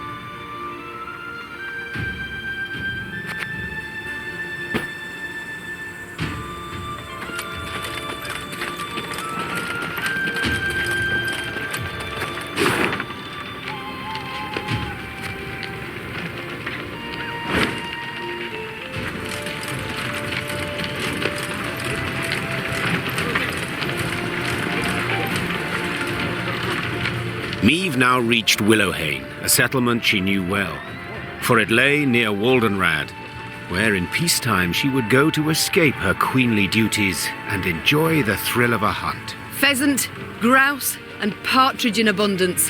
You will see, said Meve in muted excitement, pivoting in her saddle to face Gascon.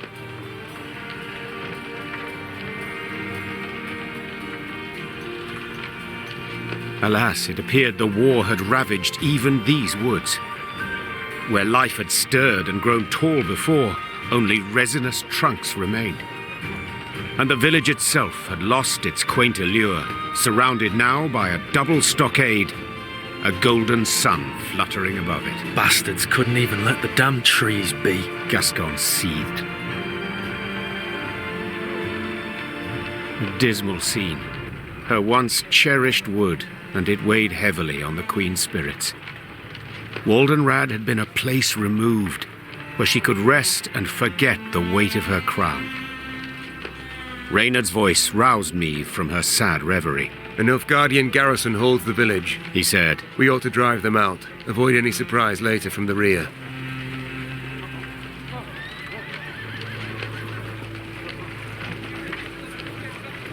give the order to attack, but none is to play the hero. We shall breach or topple the stockade together. Senseless to perish so close to home. Reynard nodded. Moments later, the Lyrians rushed forth and attacked.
This could hurt.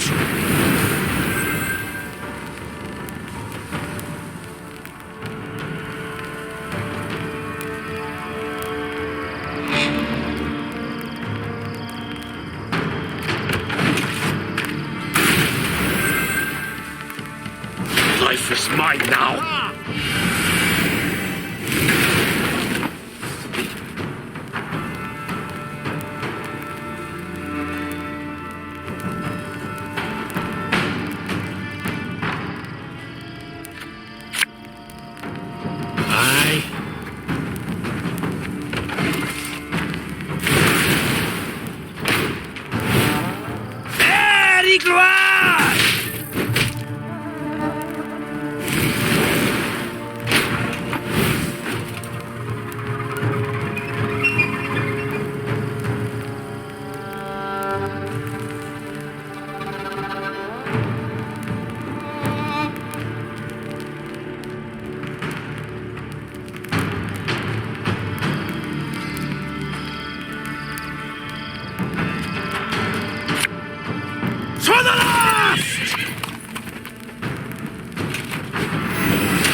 choice.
I'm a monster.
A highly curious case.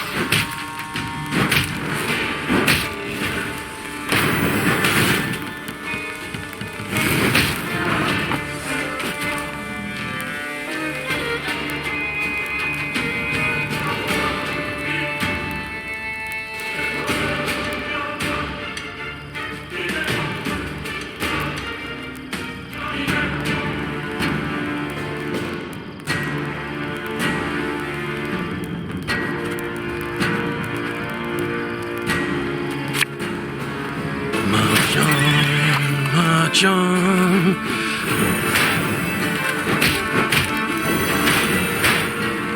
For the Queen!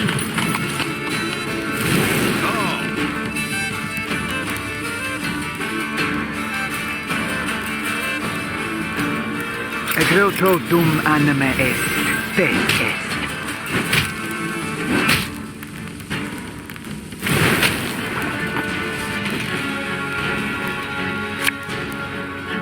Better listen to me, old lady.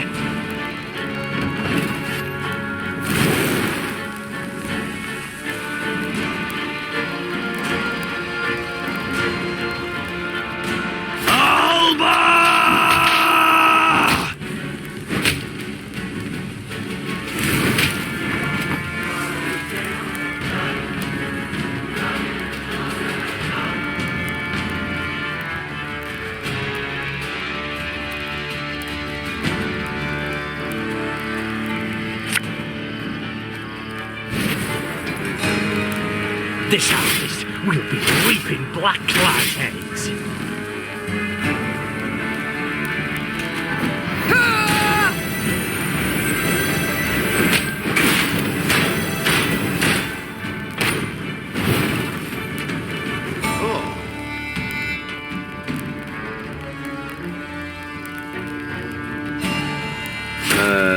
Warum?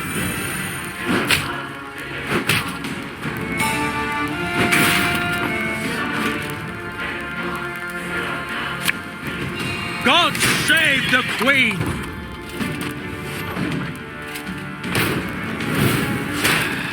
Evil ass. Rivia is ours! Ours!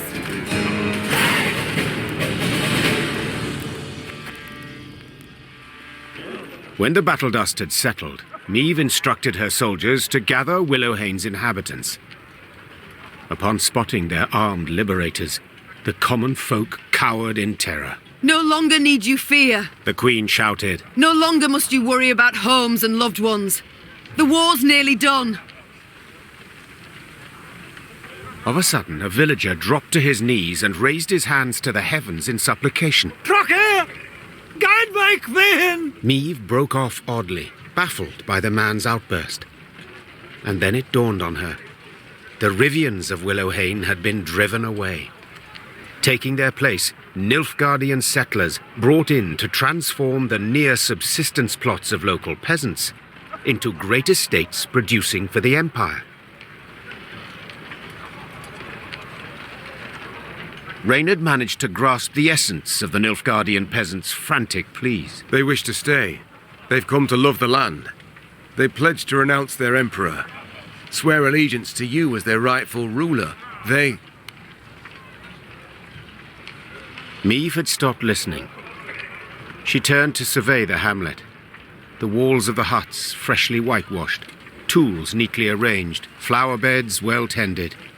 A young girl of 6 or 7 summers peered out from her hiding place in a sunflower patch. Your Majesty? Asked Reynard, having noted that Meve's mind had wandered. What are your orders? What shall we do?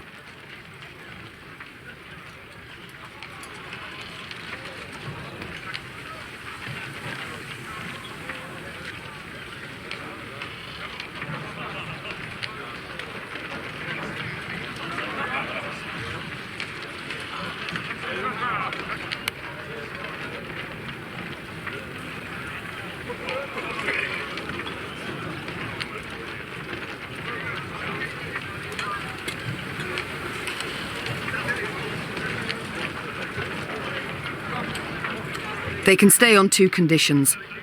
Tell them. For 15 years, they'll pay double the tax.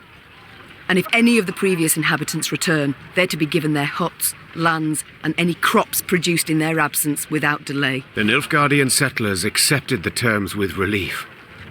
Meve soldiers with markedly less enthusiasm. As the force left Willowhane, the troops made a show of knocking aside any food or drink the peasants offered.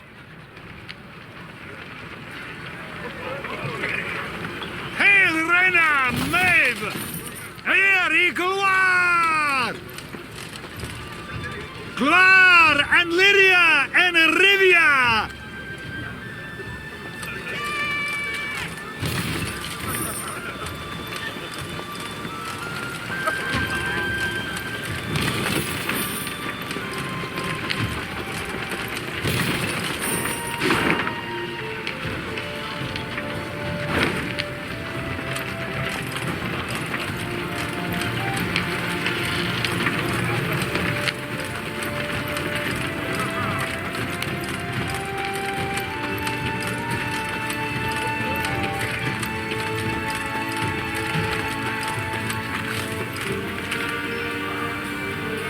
Meve spied the outline of Malabon Castle on the horizon and turned dour.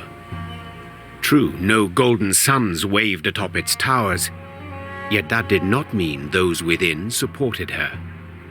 Malabon belonged to House Obert, long in conflict with Meve's own, and with Meve herself. Behind their ramparts.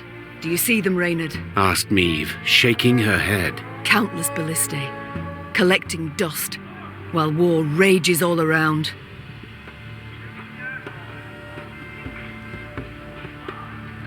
Perhaps the Oberts will lend us aid, Reynard replied. True, you've been at odds with them in the past, but perhaps now, faced with a common foe.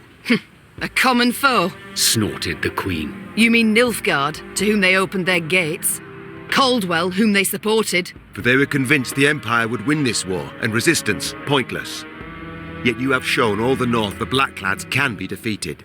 So perhaps they shall forget old wrongs.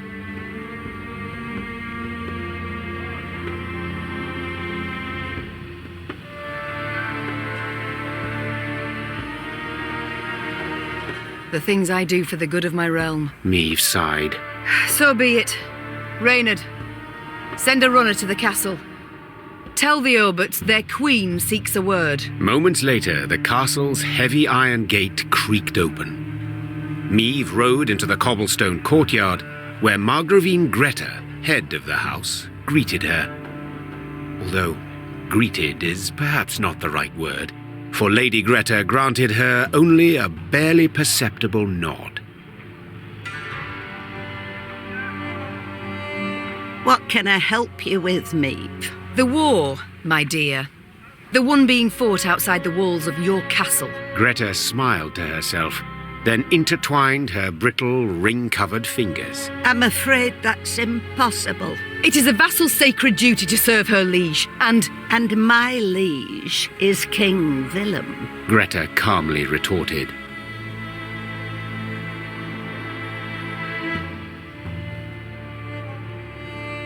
Against whom you have raised arms. Willem is a usurper. He unlawfully stripped me of my crown. The Council of Peers deprived you of your crown. Greta said, pursing her eyes into thin slits. Fearing you would drag this realm into a senseless war. A fear which, it is now abundantly clear, was well-founded. I have returned home a victor. I defeated the Nilfgaardians in Angren. Due to a stroke of good luck. You think defeating Caldwell means you can defeat the Emperor as well? Madness, my dear Meve.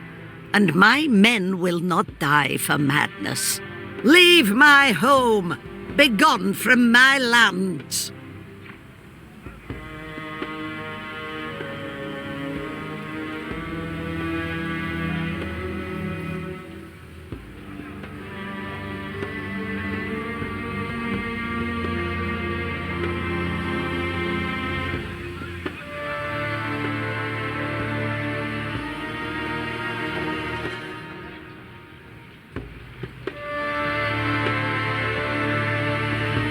I shall go, said the Queen. But I shall return here once I win this war, and I shall reckon then with you and your house. Meve kicked her spurs and set off at a gallop, sparks flying where horseshoes met cobblestones.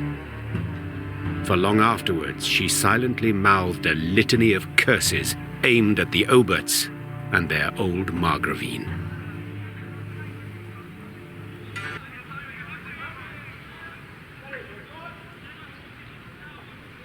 Quest for death is yours, my queen. We'd rather have an accord with the Blackclads. Get on with them.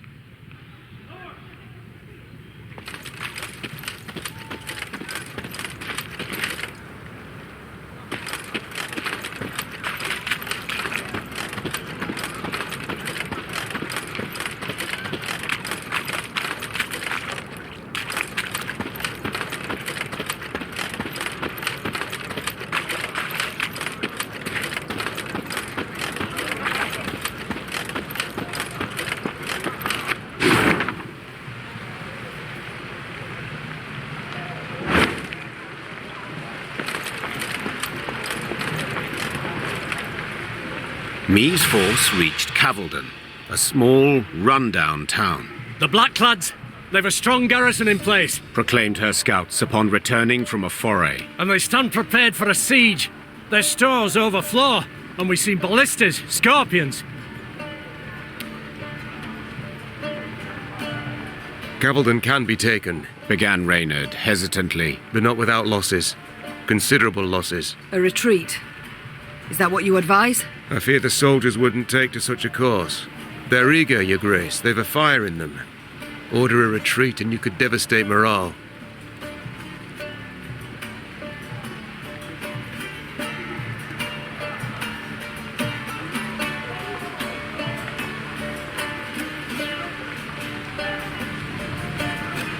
Our losses may be heavy, said Meve, drawing her sword. but I'll make certain the vile invader suffers even more. Order the troops to prepare. We will attack. Soon after, the Lyrians moved on Cavaldon, war drums rumbling in step to their march. Upon the walls, the Nilfgaardians stood poised to defend.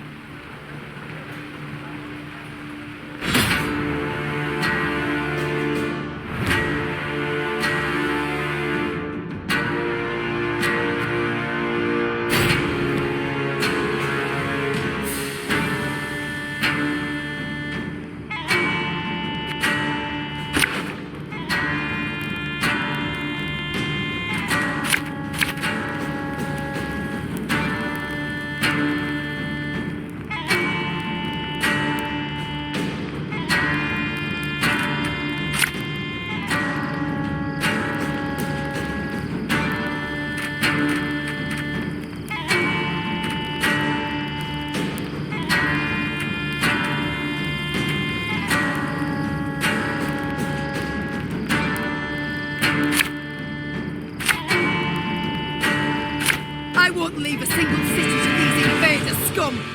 For Lyria! For Rivia!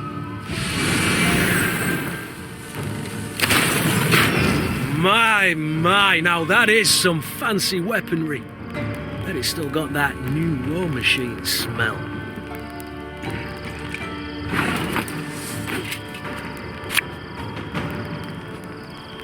This could hurt.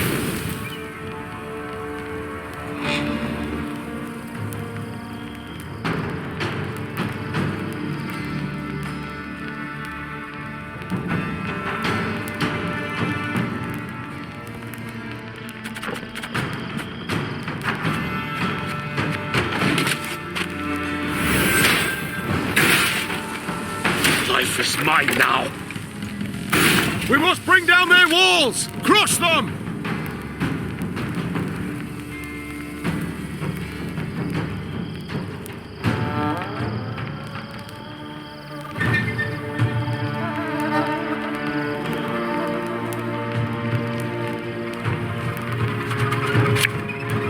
Watch your heads!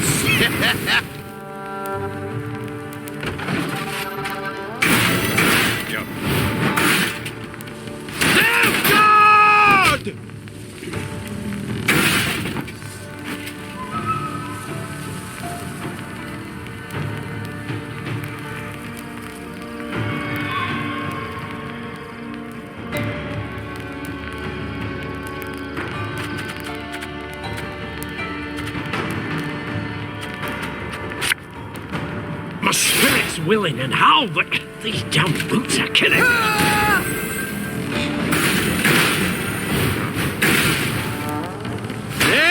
Retreat!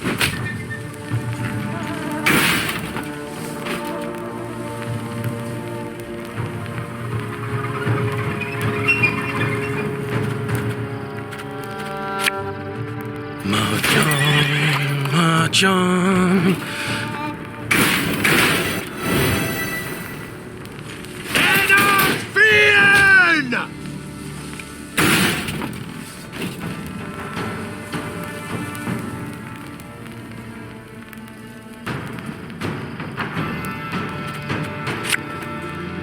There's a time to reap, a time to sow, and a time to die. Wise choice.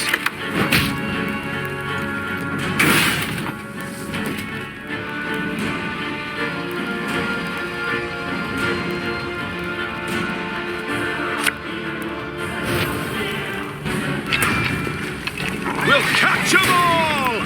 For Makakham!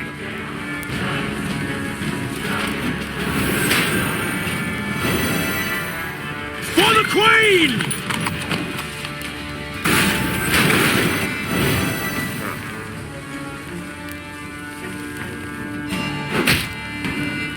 For the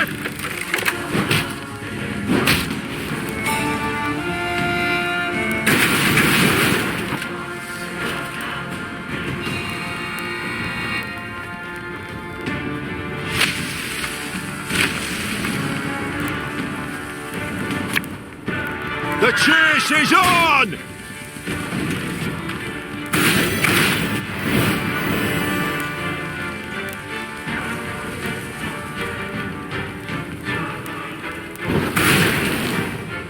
Of course, as you wish, master.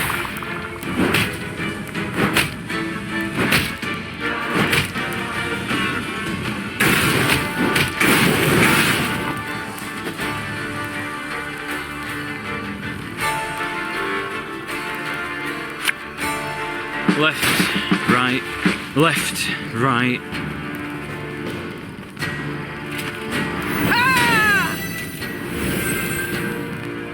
God save the Queen!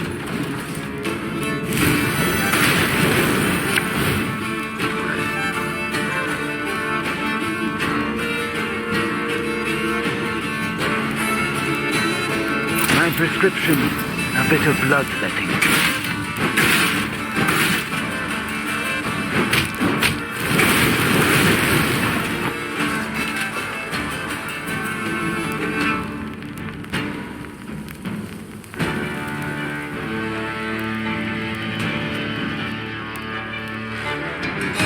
Give me a time. Catch!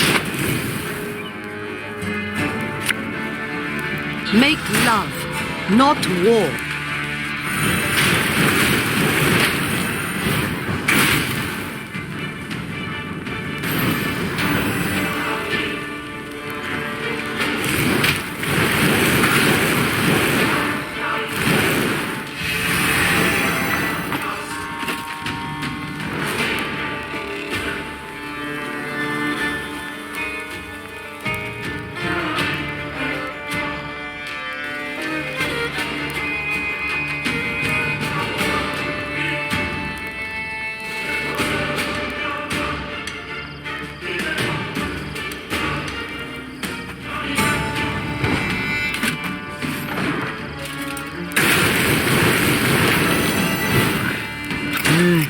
A highly curious case.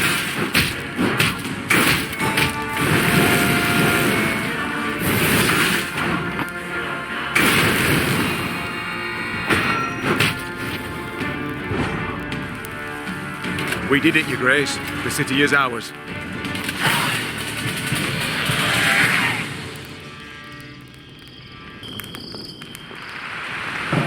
The Nilfgaardians had indeed prepared well, with grapples to repel hook ladders from the walls and long spears to rain down upon attackers far below.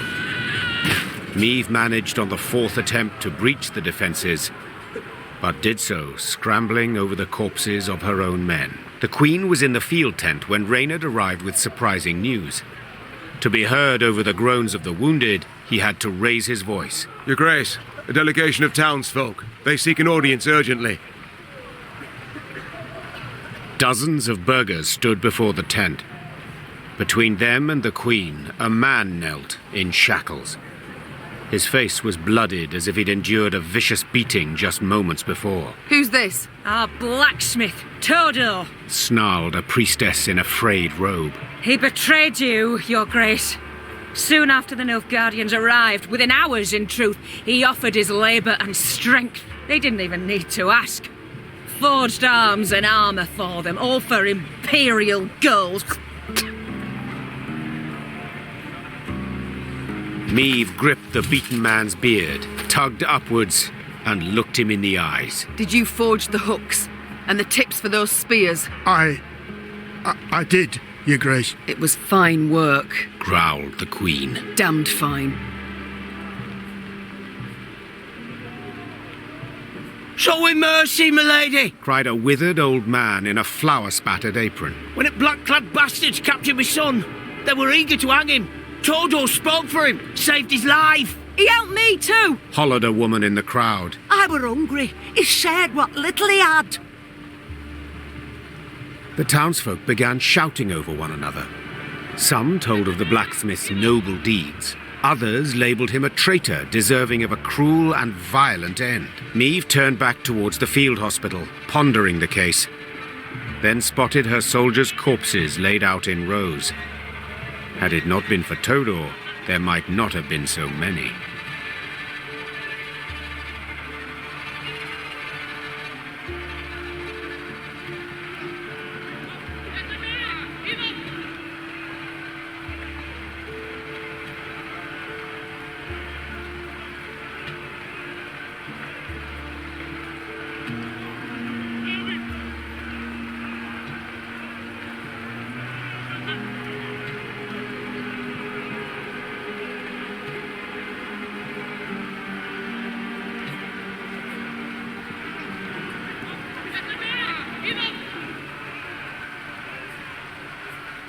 20 soldiers died today, wresting Cavaldon from Nilfgaard's grip.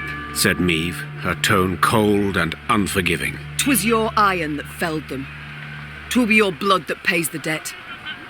5 lashes for each of the fallen. Todor's torturers were several, as no one man's arm could complete 100 blows. Amazingly, Todor survived the ordeal, but his body had been broken. He'd never put hammer to anvil again, and spent the rest of his days a beggar.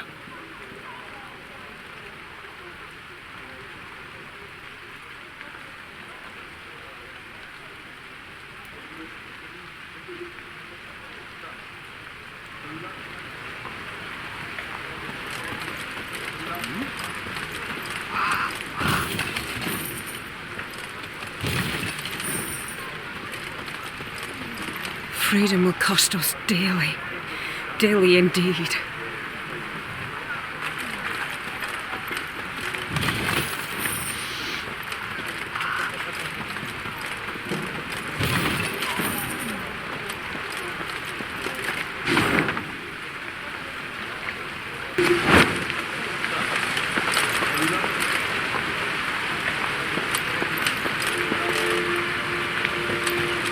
Your Majesty, the hut's untouched. Ripe grain in the fields, 'tis hard to believe. I feared we'd have another Aedirn here, with the black-clads setting fire to all. I feared nothing of the sort. Nilfgaard's not stupid. Lands it aims to hold, it doesn't destroy. And Willem did bend the knee to the Emperor.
I smell a leak.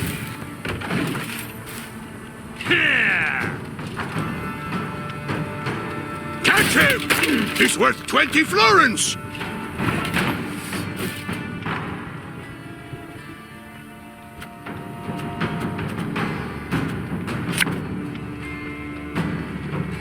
God save the Queen!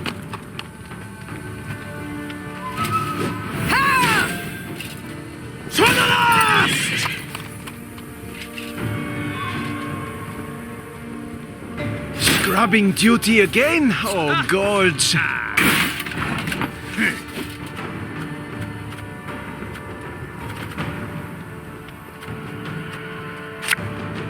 Our ballista, your command.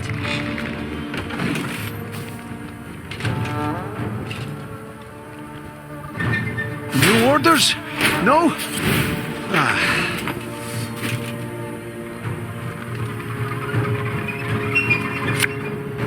Army's a waste of time for one like me.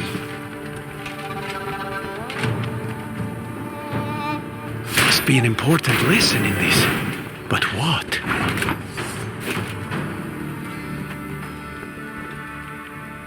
For Makakham!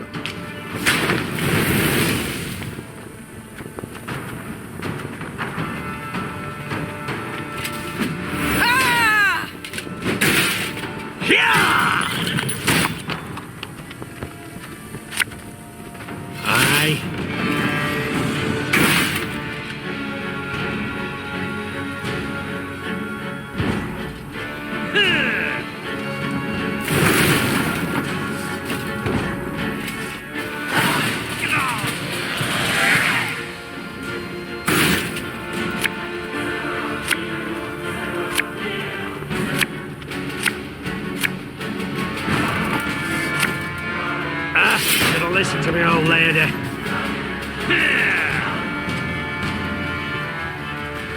101, 102, 103.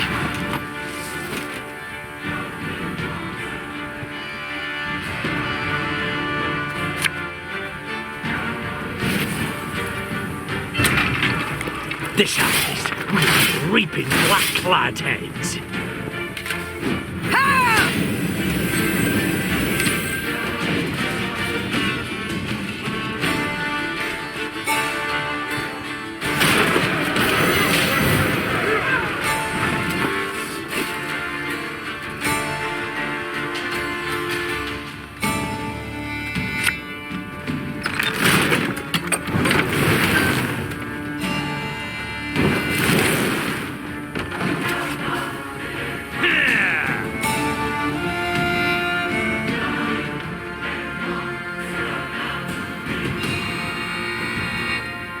$152, $154.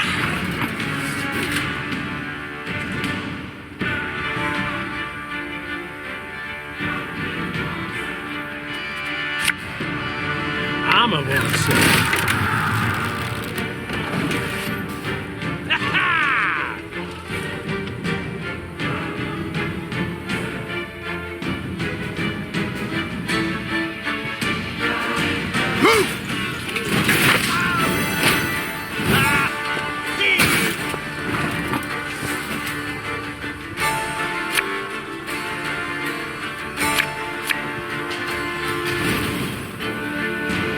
All right.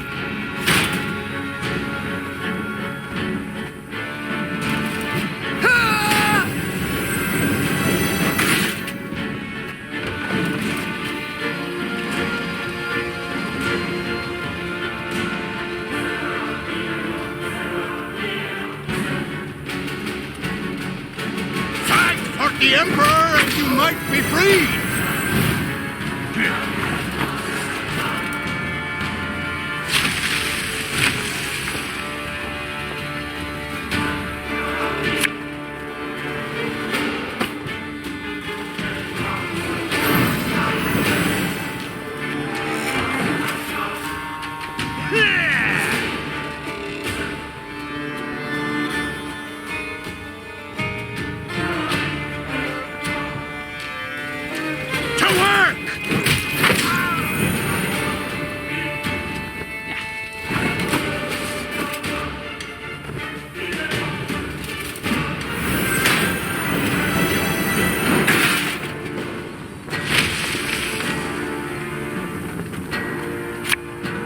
Her Majesty is exceptional.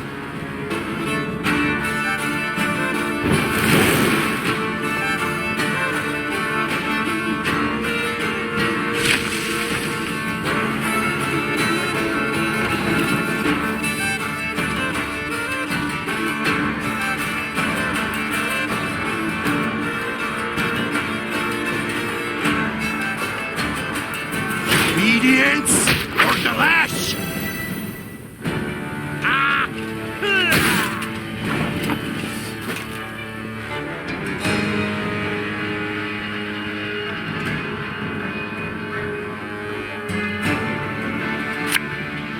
Left, right, left, right. And that's right! Wise choice.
$152, $154. You mad?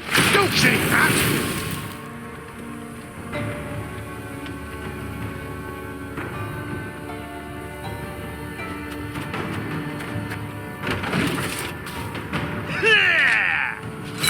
That was not in the spell books.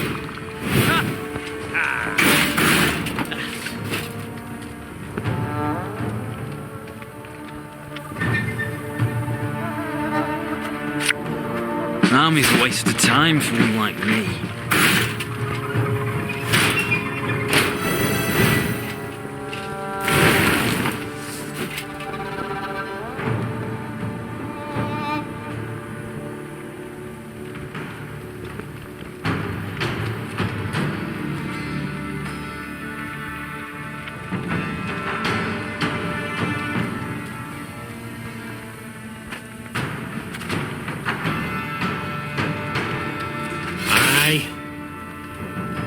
Her Majesty knows what she's doing.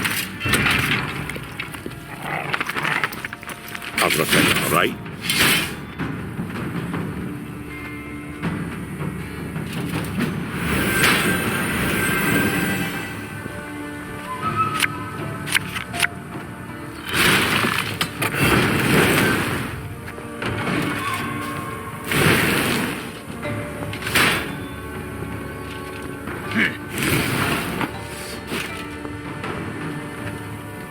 It's not too late to walk away.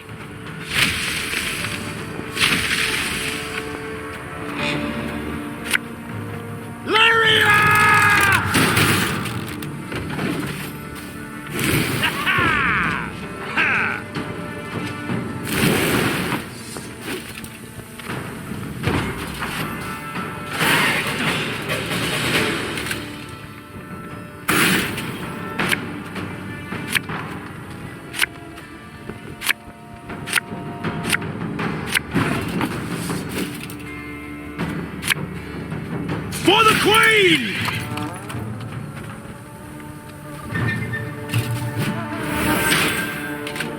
God save the Queen! Scrubbing duty again? Oh, gods. To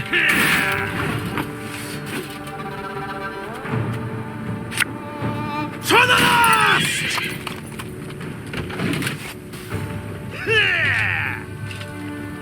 Off to the front yet again.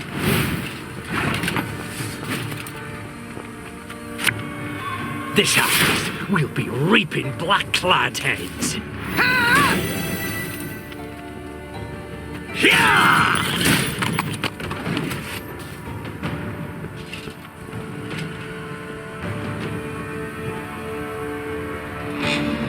Eddard Fane!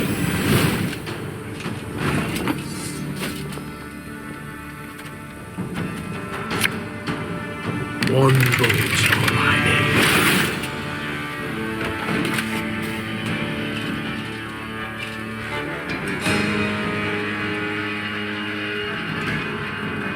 Wise choice.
it's willing and all, but these damn boots are killing me.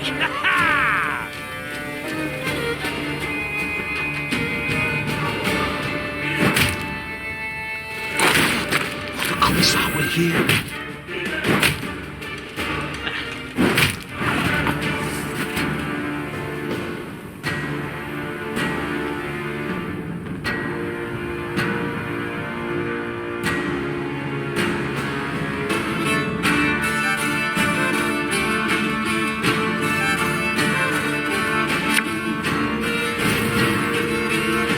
This could hurt. Left, right, left, right.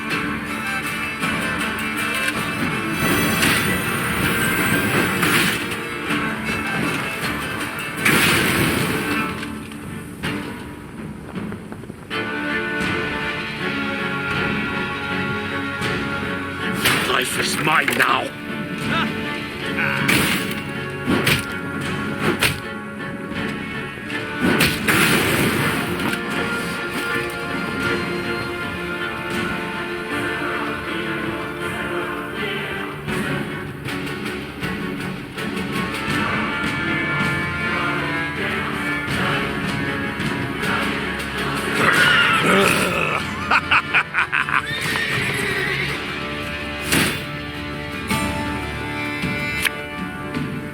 Again and again and again.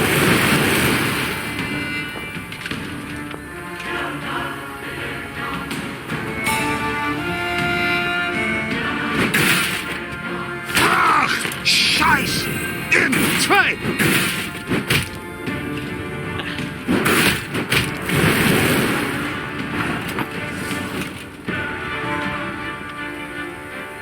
I'm a waste of time for one like me.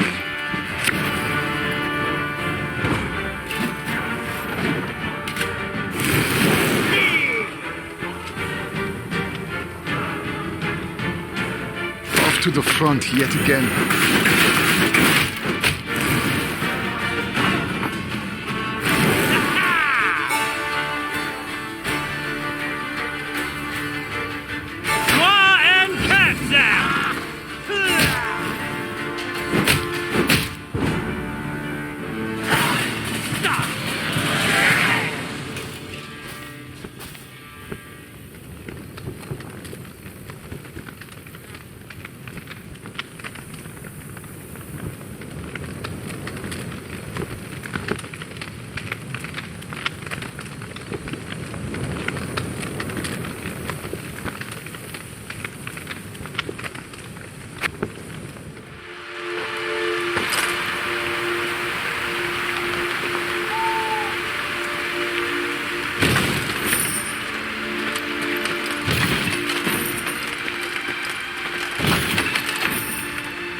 Broadhead now loomed before Meve and her force. Once famous for its glowing forges and clanking manufactories, the city now stood silent. Why, you might ask? Because Makakham. Decades past, it had opened its gates to human merchants and dwarven arms, exquisitely crafted and not nearly as dear as those made by man. The caravans had simply stopped coming to Broadhead. When its black-clad garrison spotted the Lyrians approaching, they'd hastily fled, left the city's gates open wide. Yet, they did not leave empty-handed. Their convoy comprising at least a dozen wagons loaded ostensibly to the hilt. With what might they have fled? With something damn heavy, replied Gascon, squinting his eyes. Look at this. 2 horses to pull each wagon, and the wheels cut deep into the road.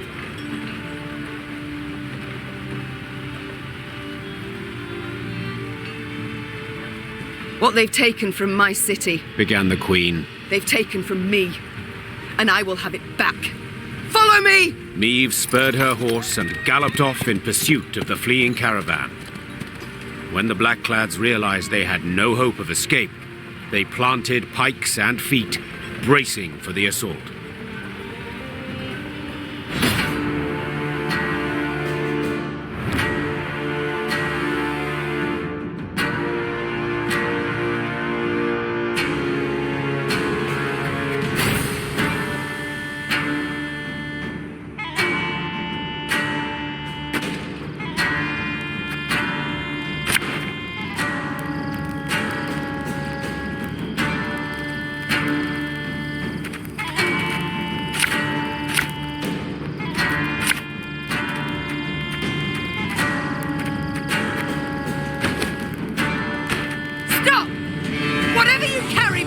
To me! They gain ground! Dal Seifel! Life is mine now.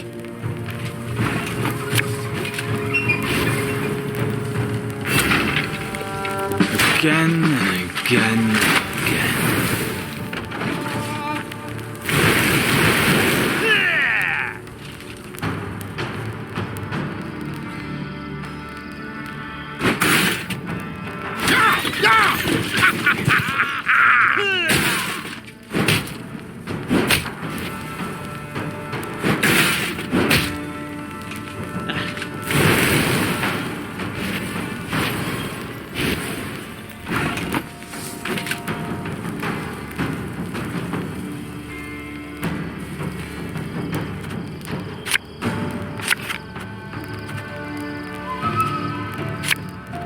God save the Queen!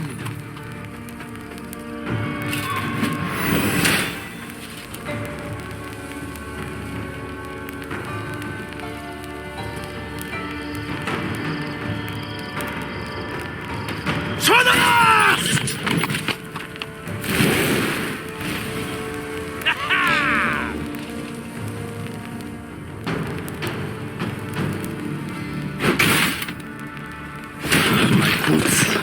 Sand are plenty in them.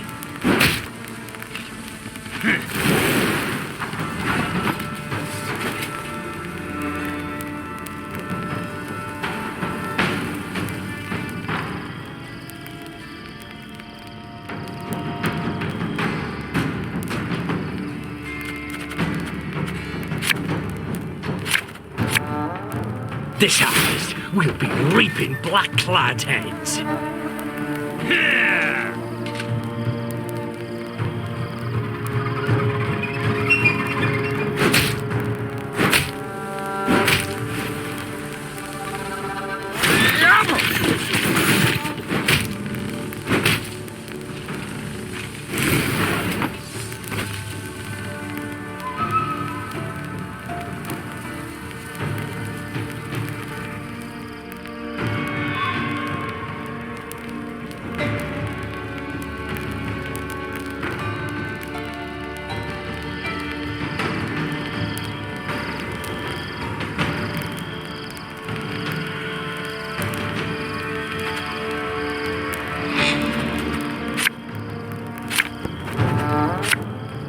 Give me a target.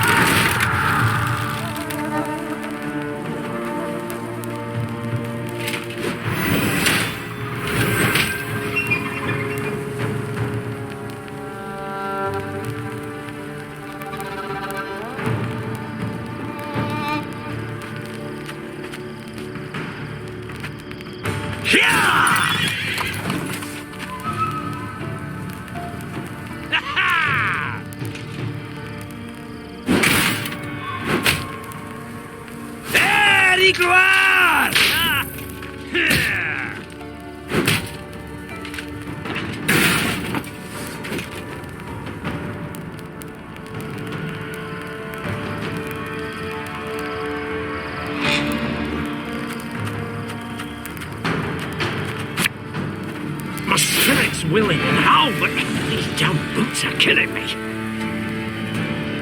Wise choice.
John.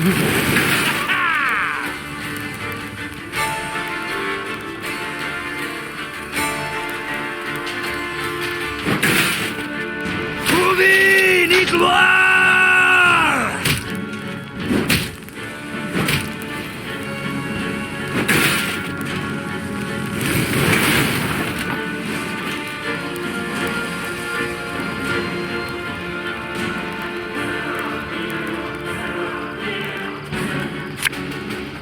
For the Queen!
Arbalist to your command.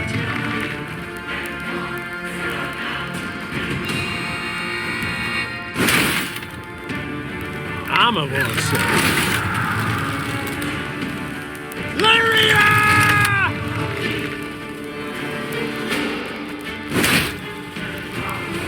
One bolt I need.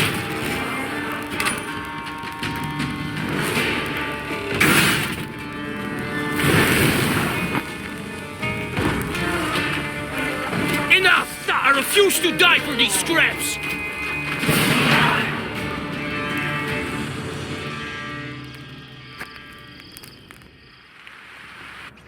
Meve personally and none too gently shackled the Nilfgaardian commander, a young nobleman with a precisely trimmed moustache.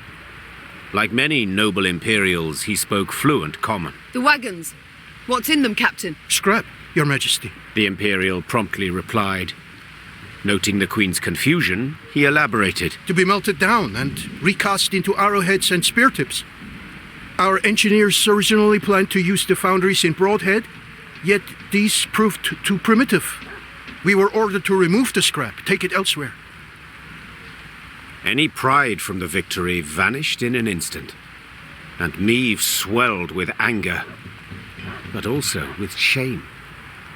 The shame came from realizing that to the invader, her realm was naught more than a weak, underdeveloped backwater. Meve slammed the chest she'd opened shut. Blast it. Back to Broadhead. Let's ride. Crumbling walls, shattered windows, rotted wood. Broadhead was bleak, a dull shadow of its former self. As the Lyrians entered, the somber townsfolk glared at the arrivals and uttered not a word. Meve resolved to address the crowd. Folk of Broadhead, you're free at last. The Nilfgaardian occupation is done. Aye, and a new one starts now. Are you madman? Don't you recognize our banners? The Lyrian army stands before you.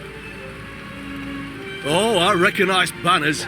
Served neath them as a sergeant 15 long years.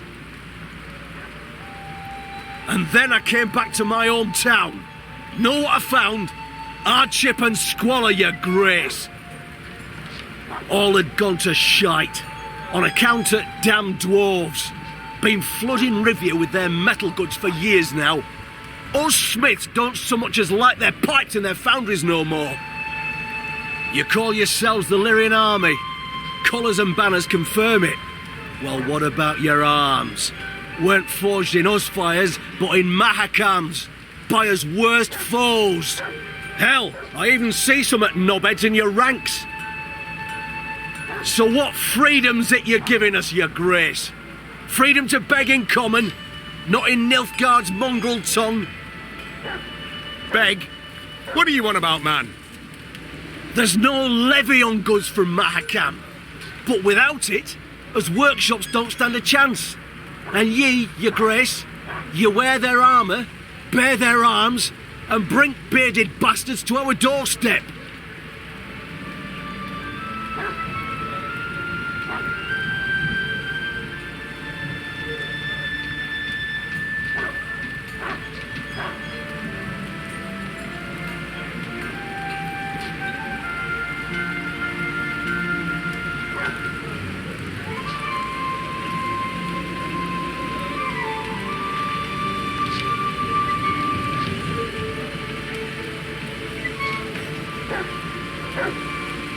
The dwarves are faithful allies. They help us because... 'Cause they've got something to gain. Simple as that. Enough. Silence. Consider yourself lucky you've a merciful queen. I'd have had your head off by now. Move along. The time came to leave Broadhead, so Meve summoned her advisors, eager to hear their counsel. They put forth ideas, many of merit, but the Queen would decide the city's future.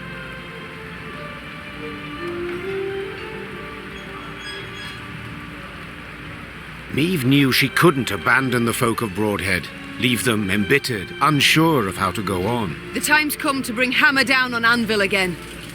Take this gold and show the North the value of Broadhead steel. Even with the Queen's support, the craftsmen could not compete. The dwarves of Makakham, the goods from their foundries, stifled the city's workshops in but a few months. Meve had gambled much, but gained naught in return.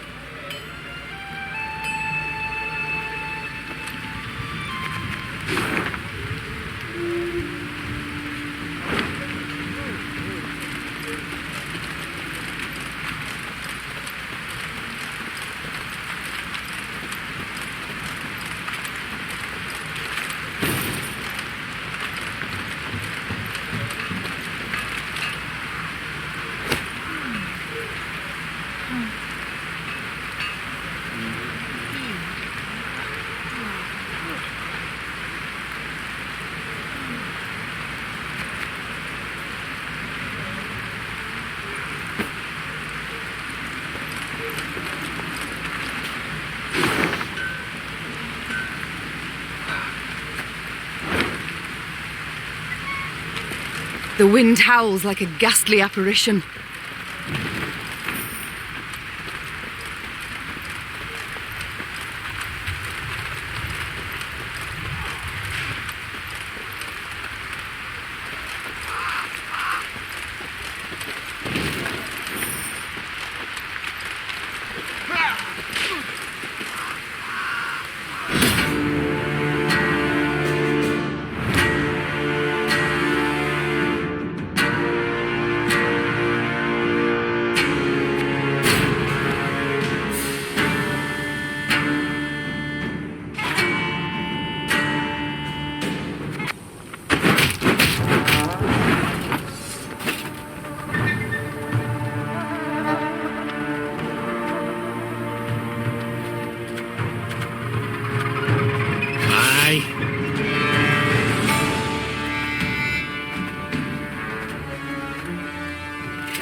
going to pass me those lovely earrings? Or do I tear them off myself?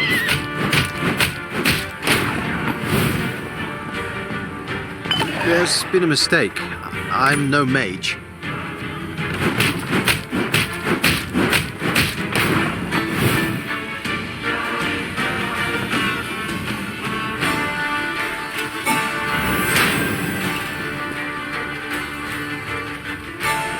Greetings.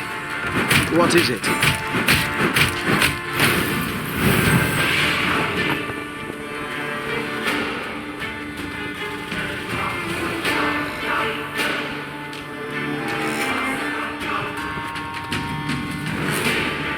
Not going into the fray already, are we?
Rivia Castle. Seems our journey nears its end. That end could yet prove tragic. We've daunting tasks ahead. Pride. It's all I ever felt pondering those walls. Yet now, to behold them from below, I truly do wish we hadn't built them so tall.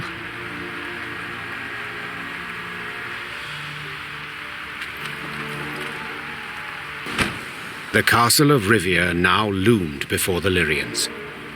Water surrounded it on three sides, and dual defensive walls studded with podgy turrets completed its perimeter. It was famously difficult to take and had changed hands only once, a few months before, when traitors opened its gates to the Nilfgaardians. Foreign banners waved upon the walls. The golden sun and General Epdahi's crest on Rivia's walls. The walls of home. There was somber silence among the troops, the glee and pride of many triumphs suddenly gone. For each knew if the Queen ordered an assault, most would lie dead by sunrise. Your Majesty, began Reynard in a reassuring tone. We needn't strike quickly. We've time on our side. To prepare would be wise. 2 months, I wager, perfectly enough. We stop supplies from getting through. They'll capitulate, I've little doubt. Or at worst, be too weak to defend the fortress. Reynard's reasoning was sound. There was no need for urgency. Meve had the upper hand for the first time in this war.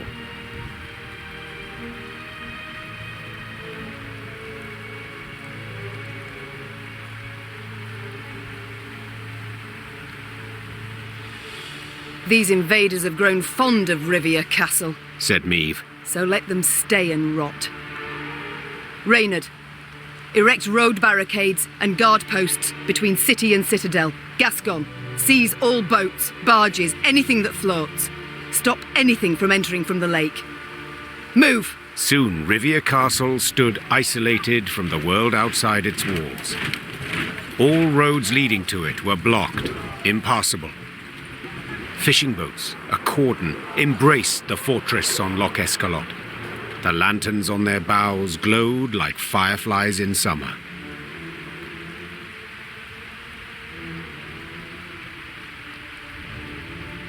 Then, an emissary from the castle brought a message for the Queen. General Ep-Dahi wished to meet, face to face, and half the way between the citadel and the Lyrian camp. Well, some general, Smirked Gascon. We've barely snapped the trap shut, yet he's already shaking in his knickers. Meve proceeded to the meeting point without delay. A lone rider soon appeared on the horizon. He came adorned in rich black robes, their golden trim shimmering in stray sunbeams. She'd seen him before, in Aedirn, through the megascope.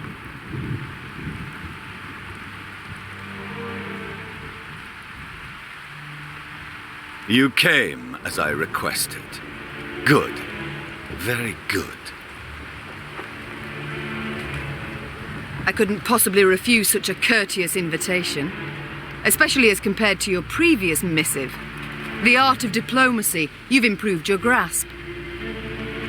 Your realm fell quickly. I expended little strength in seizing it. This left me much time to study. But please, we must set aside this bitterness. I'd like to formally welcome you to Rivia, dear Queen. I see you've readily adopted the role of gracious host in my home. In point of fact, I've grown fond of the castle. Fortifications impressive, atypical of the north. Not so your brave soldiers, whom we shall pick off like ducks. I pity them, in fact. Dry your eyes, General. Rest easy. I've no plans for a quick assault. I shall first wait to hear the rumbling in your bellies. Remarkable. You truly believe you can win this war?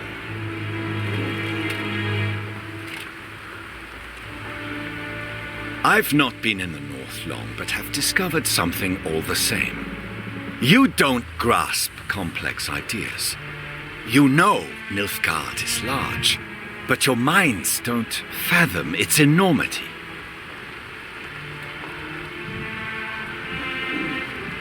You see, for every army you defeat, another will come to take its place. One larger and better equipped than the one before. Even now, as we so pleasantly chat, Army Group East is en route to lift your siege.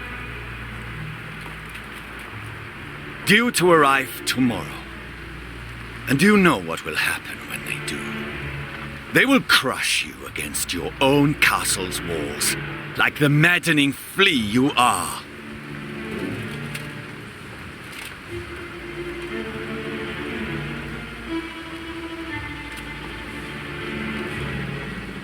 A charming analogy, but get to the point. Why'd you ask for this meeting? For this very reason. I wish to see you with my own eyes. They did not see enough in Aedirn? Are you such an admirer of feminine beauty? You flatter yourself. No, in you, I see an animal. Game. Prey. And as the hunt's due to start soon, I needed a more detailed image of the beast I'll be looking for. You, on a hunt? Those delicate hands have never held spear or bow. Nout sharper than a letter opener, I wager. Tomorrow you will not be on a hunt. Tomorrow you will be at war. You best pray to all your gods you don't find me.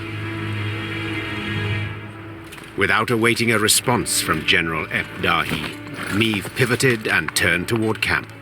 Her pace was quick, despite a heavy heart.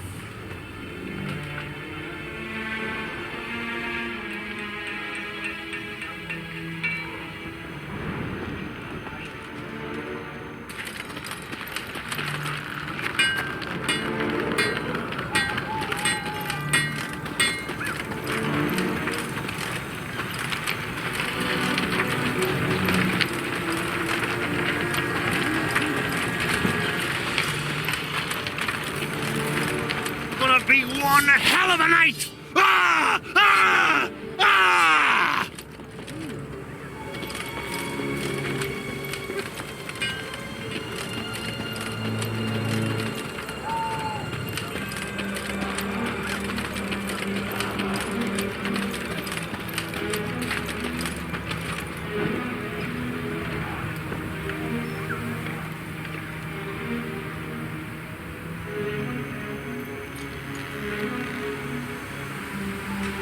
Meve's closest advisors already awaited her in the command tent. In a few brief words, the Queen gave a report of the meeting, only with great effort masking the quavering in her voice. An army, an immense one, approaches from the west. If we meet in open battle, we stand not a chance. Damn it! Why did no one warn me? Our scouts were discovered, captured. It must be that. We must flee? Not at all heroic, I admit, but sure as hell better than being trampled into the dirt. Easily said, but for a problem. Our force is chiefly infantry. The army that draws near includes cavalry, several regiments. We cannot hope to escape them. We cannot hope to hide. What do you advise?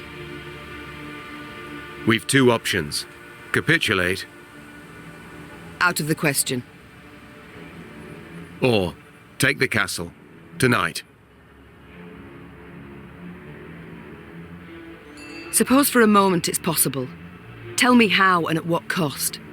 Are we to scale a mountain of comrades' corpses to reach the top of the wall? I know we're at war and many die, but to command our troops to take that citadel is to condemn them to certain death. Rivia's walls are unassailable, I fully agree. But there's more than one way to take any fort, and this fort too. I think I like where this is going. I know this citadel like no one else. I know its one potential weakness, the boat landing.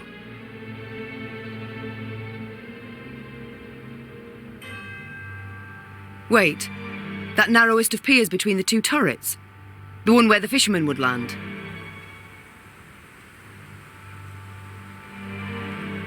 The same.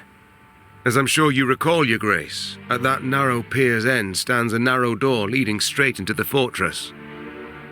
A small detachment could approach unnoticed, overwhelm any sentries, and get inside. What then? They would need to pass through the fort to the winch in the guardhouse, open the gate for the rest of the force. Reynard, I'll be honest. It sounds right mad. Perhaps, but as options go, we have it alone. And I'm to choose to send folk there. Most certainly to die. You needn't choose anyone, for I volunteer, and will take only those willing to do the very same.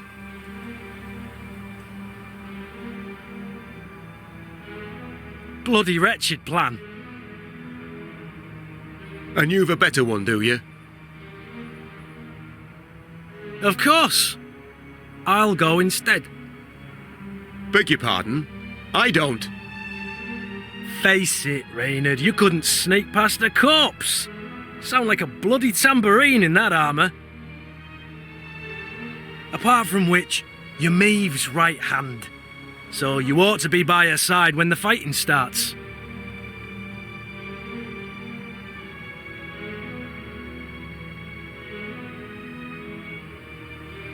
Firstly, Reynard, I'm grateful. Well done, my friend. Thank you, Your Grace. But truth be told, I did indeed hear you walking to the tent from the other side of camp. And yes, you know Rivia Castle better than anyone else, but the assault must transpire silently. Gascon will lead the force. Understood, Your Grace. Cheers, Meve. I'll try not to disappoint. You won't, I'm sure. God speed you on your way, and please, try your damnedest not to die. Gaston hand-picked his men, those most adept with daggers, not swords. Noiselessly, they glided through the dark toward the castle, the light of its lanterns blurred by the evening mist.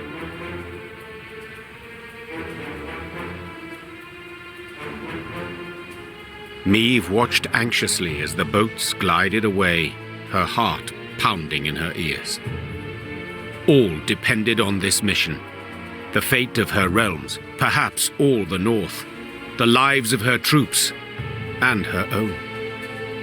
Now there was naught she could do but wait. Good luck, she whispered, gazing at the fortress walls, cloaked by the dark that seemed to surround all now.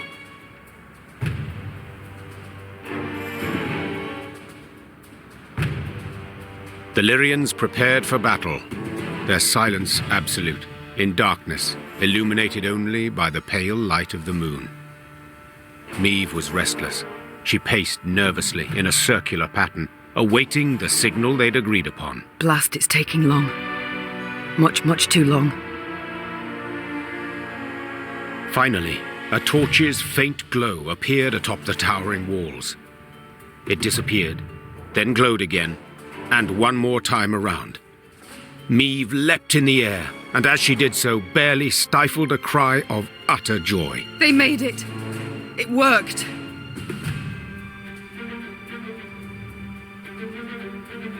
Moments later, Lyrians in the hundreds burst from the trees.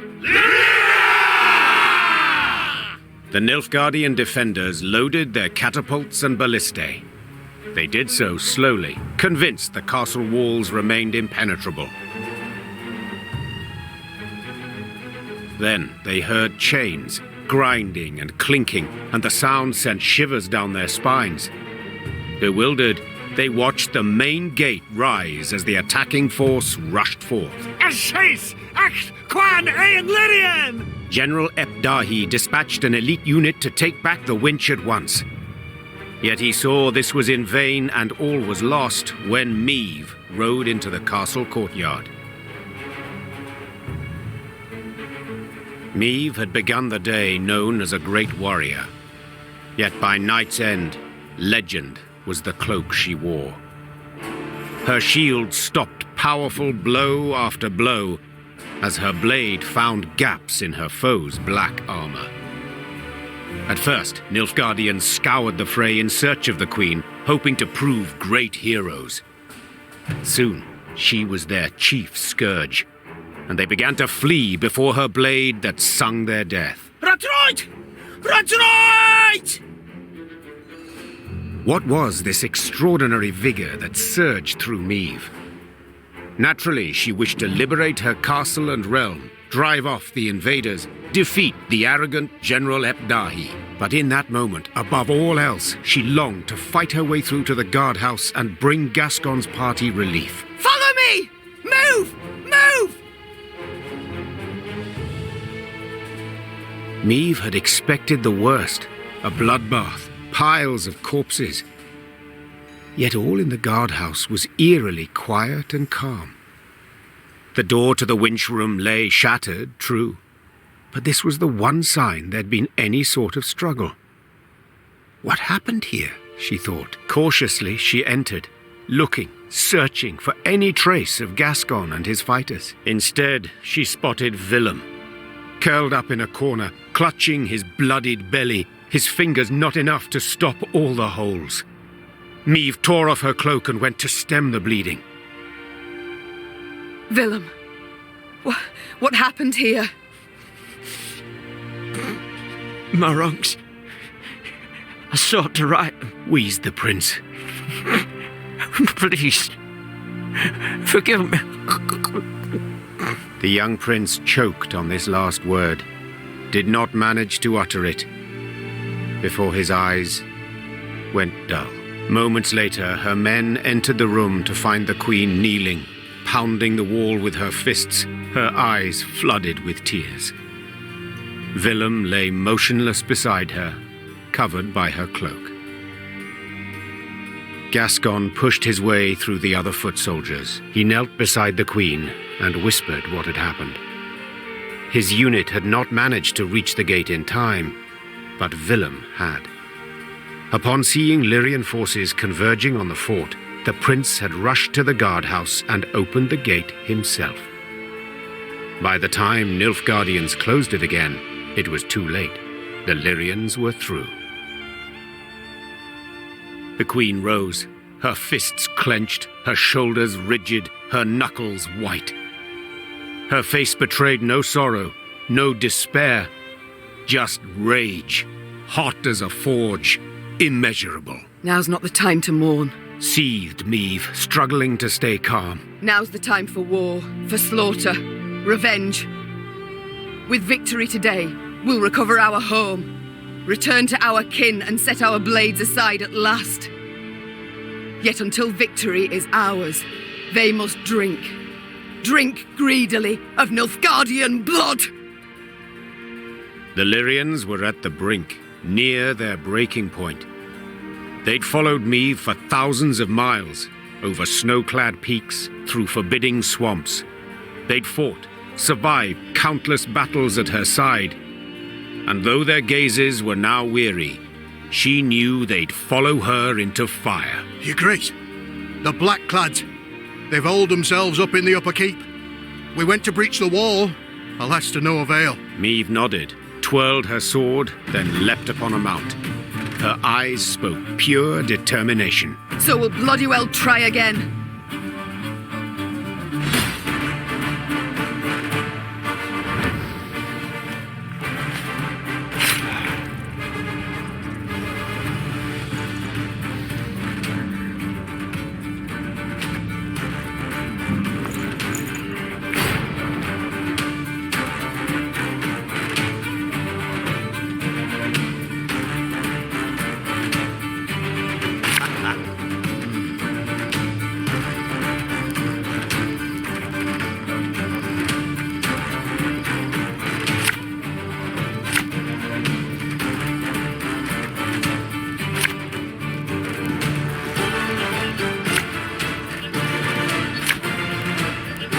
This is the end, Ebdahi. Do you hear me? I shall stick your head on a pike!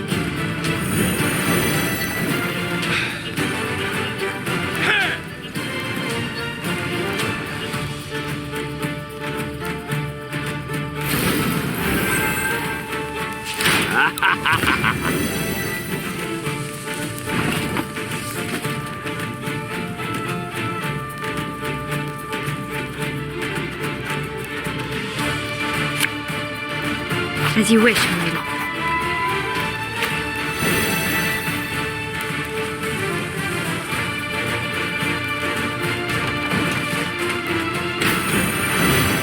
I must thank you.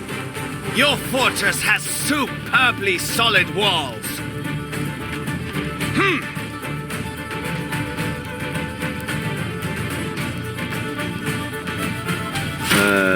Warum?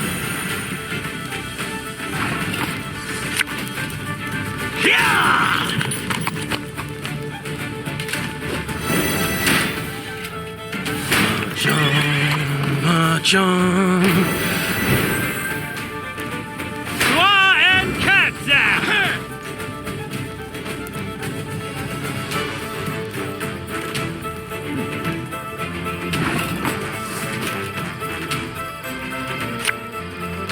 Army's a waste of time for one like me.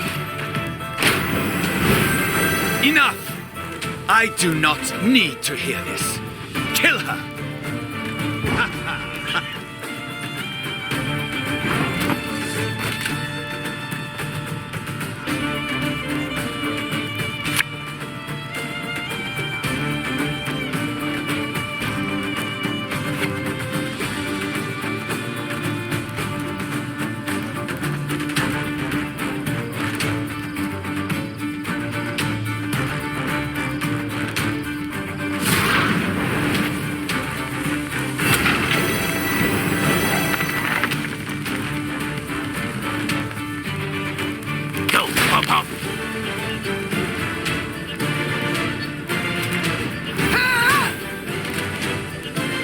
For the Queen!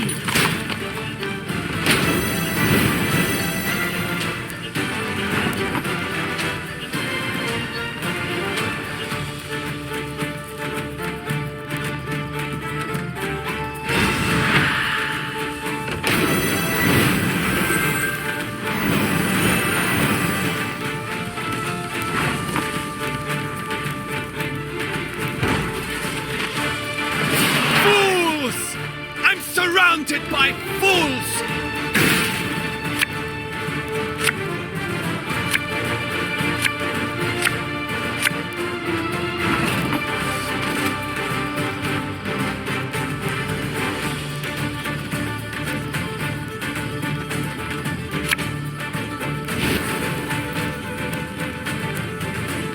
One boat's all I need.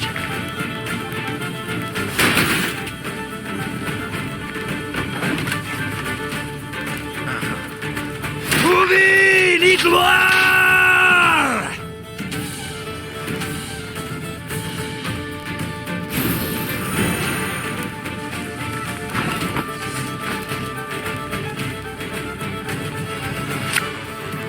My spirit's willing and how, but these damn boots are killing me. God!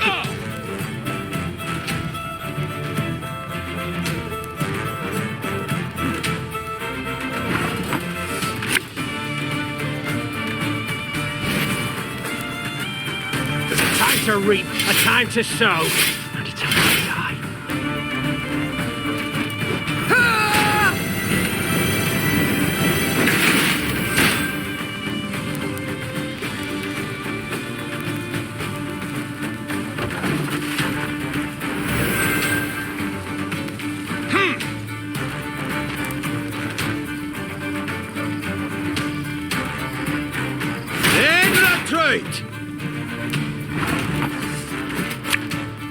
My spirit's willing and how, but these damn boots are killing me.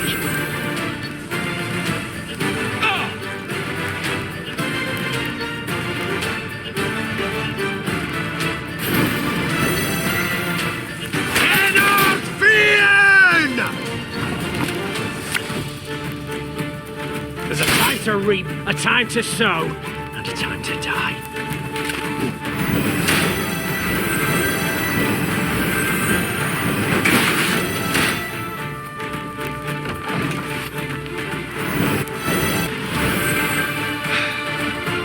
Archers, let it be night.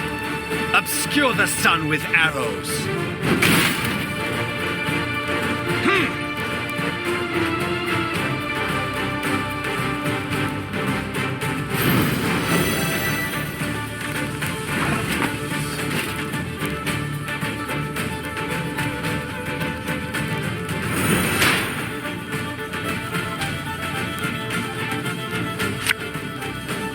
Watch your heads!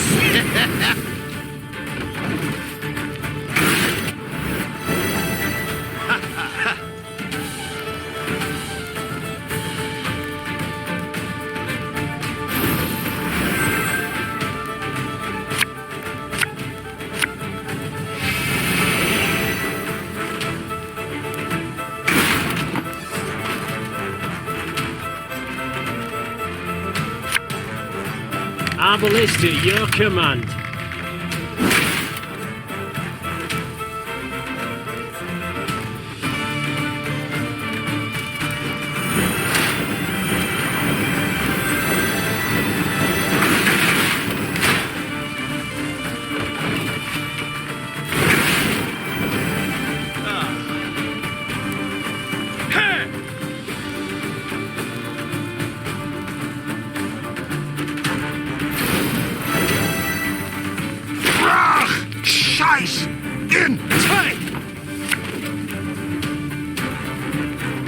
We must trust each other.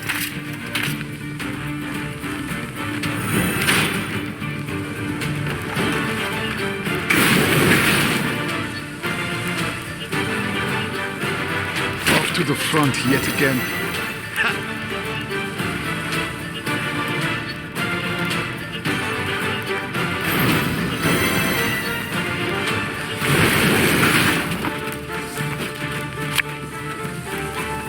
We got a job to do.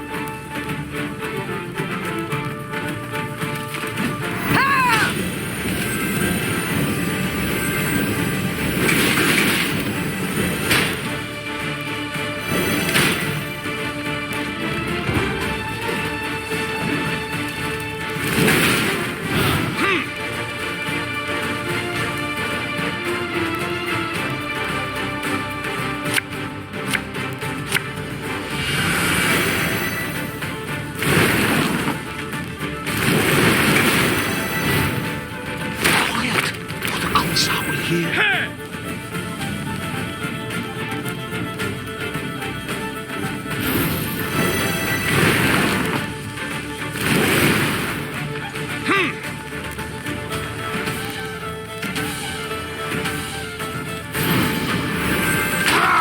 Scheiß! In time!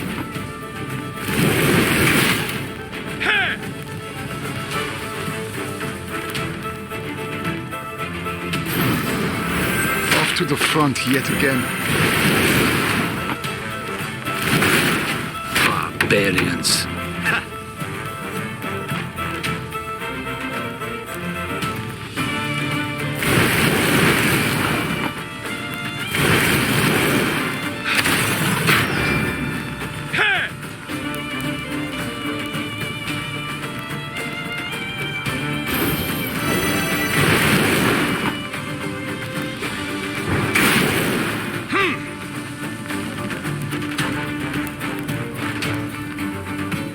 I warned you.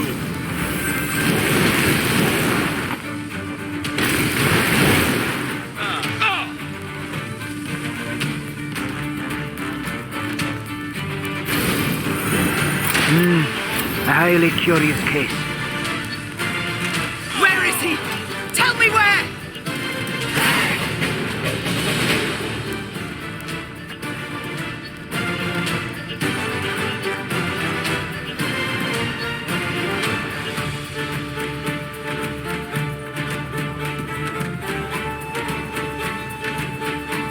Nilfgaard had the upper hand, yet the black-clad spirits had suffered. They now made more use of shields than of swords. When Meve finally broke through their line, they raised their arms in surrender. Rivia Castle had fallen. It was hers once more. Trocker! Nein zu Wien! Meve showed her prisoners of war mercy, knowing full well they'd only followed orders. Death would be the fate of only Ardal ep Dahi, the one Nilfgaardian who'd issued those commands.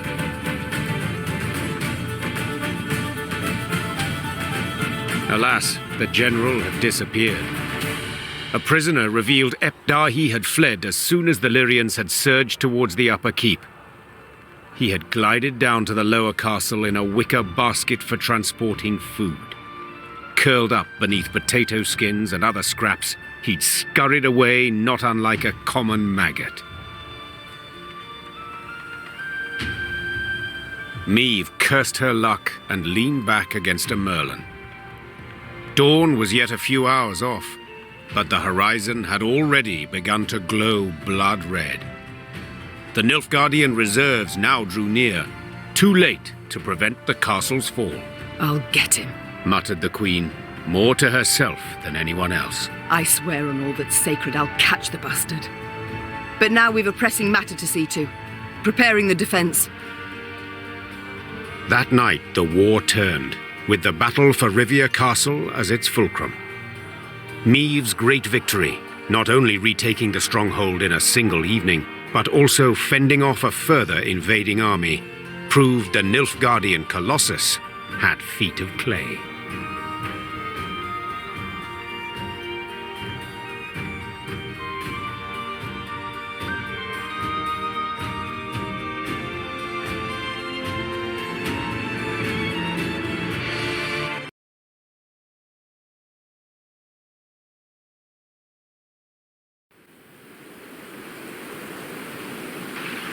The armies of the north had united and now seemed to be on the attack everywhere.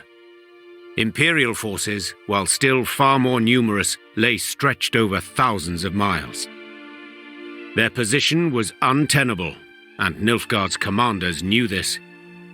In a decisive battle, they yet stood a chance, so they gave said battle, and suffered a resounding defeat. Just a few months on from that memorable night in Rivia, the Imperial army was in utter disarray. Aldersburg, the fortress, remained a last point of resistance.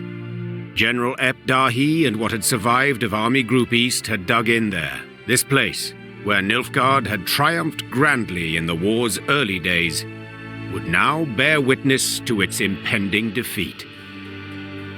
It seems history after all, has a sense of justice, or humour, or both. Though Meve had already reclaimed her realm, she refused to retire her sword just yet.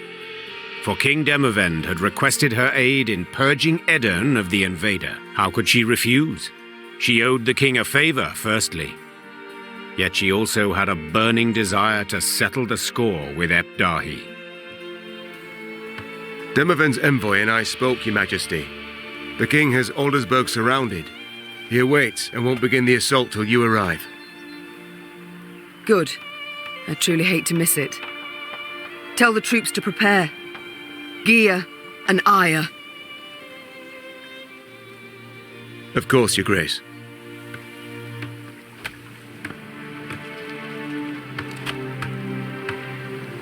Yes? Is there something else? Pardon my boldness, Your Grace, but I can't help but be concerned. You don't sleep. You have the air of illness about you. Reynard, I just buried my son, who died in my arms, God damn it. Yes. Died a hero. Your Majesty, I wasn't sure Willem could ever wash away the shame. He'd betrayed his country, his mother, aligned with the fiercest of our foes. But his actions in Rivia washed away his wrongs. Willem showed himself worthy to be called your son. I don't say any of this to deepen your grief, Your Majesty. I mean merely for you to be proud of him.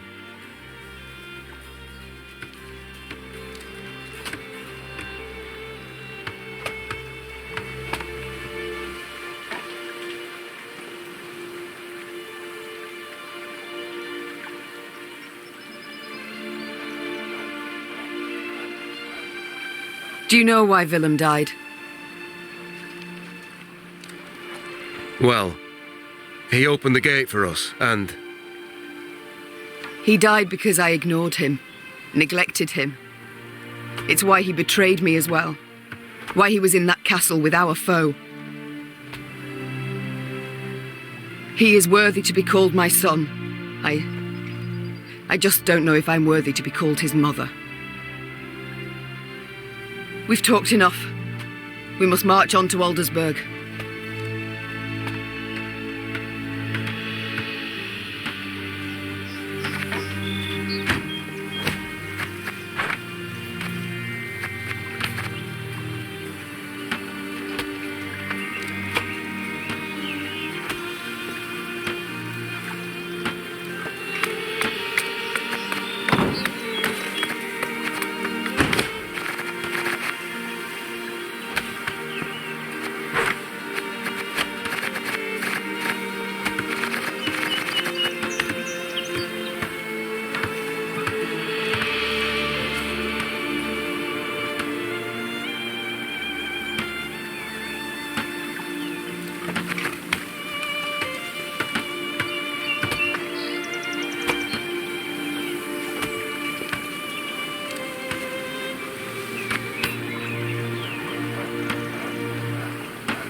I'm pleased to see you again, Mom. You need something? The war's near its end. The future, what does it hold for you, Isbel? Wise counsel will always find a place at my court.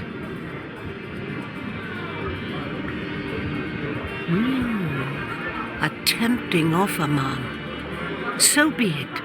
I shall stay. But I've one condition. You're never to force me to wear shoes. These terms I can agree to.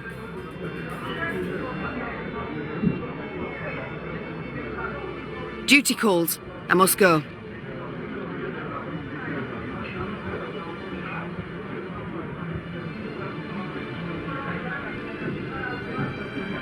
Of course.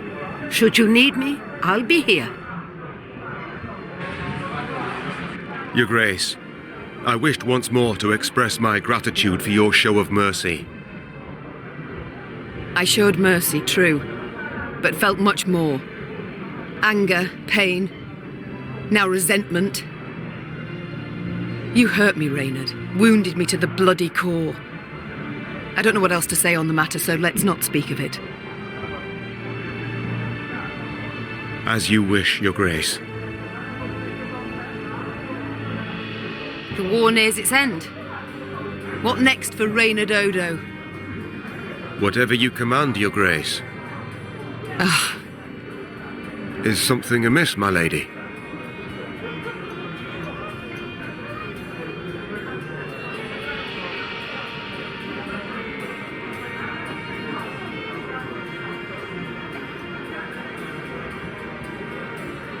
It's nothing, Reynard. Unimportant. It's time I attended to other matters.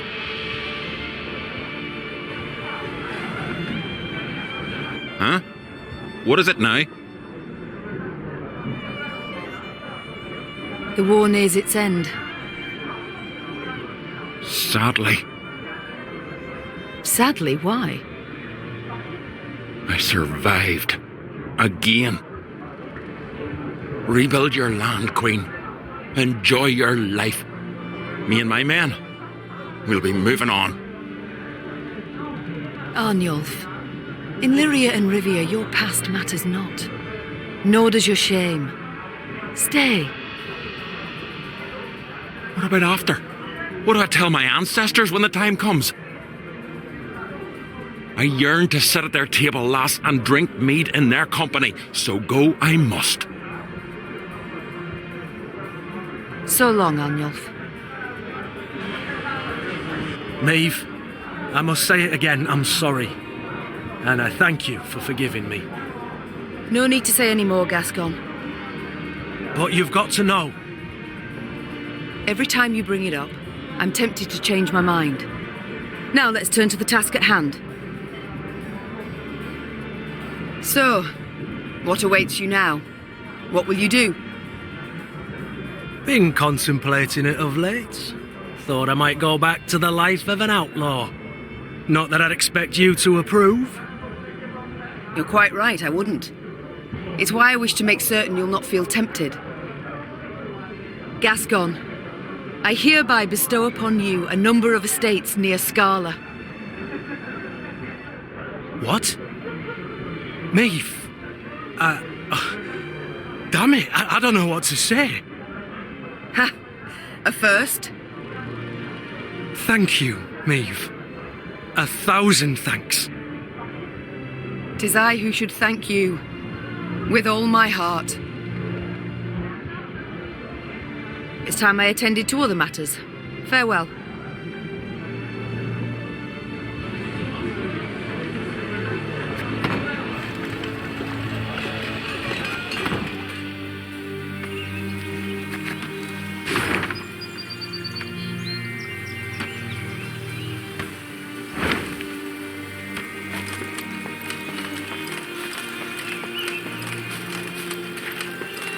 Look, 'tis Meve, slayer of the Blacklands. Long live the Queen!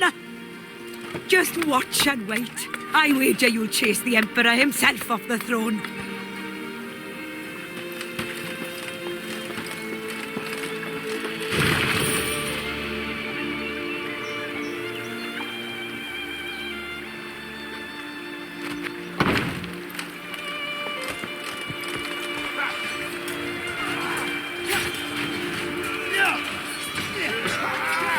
The Lyrian army had grown into a great serpent. So much so that riding at the column's tail, Meve could not see its head. Footmen, cavalry, and archers stretched like a glistening snake between two horizons. Meve had come a long way indeed, and she felt proud. Suddenly, Meve heard angry cries and the clash of steel against steel, all at the column's front. Those ranks! To the left! Man's left! Support the flank! Meve drew her sword, spurred her horse, and galloped forward along the line of troops. Then, through the swirling battle dust, she spotted shimmering golden suns.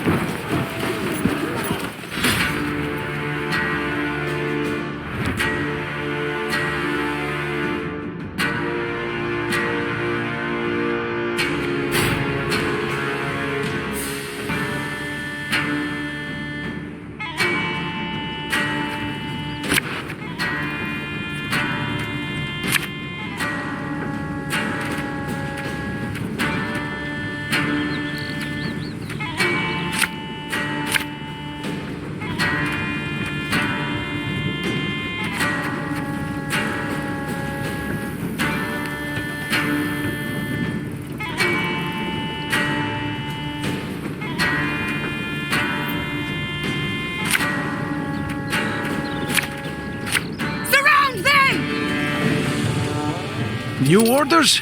No?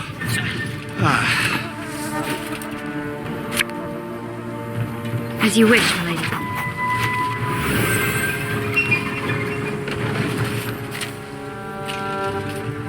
Must be an important lesson in this. But what?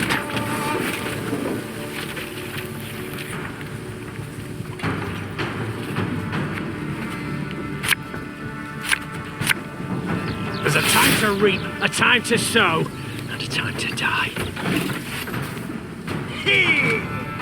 101, 102, 103.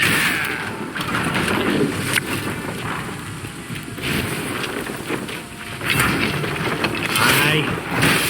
This harvest will be reaping black-clad heads.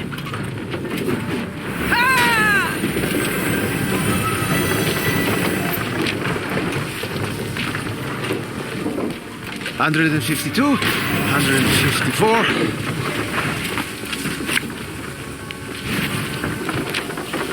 Watch your heads! Army's a waste of time for one like me.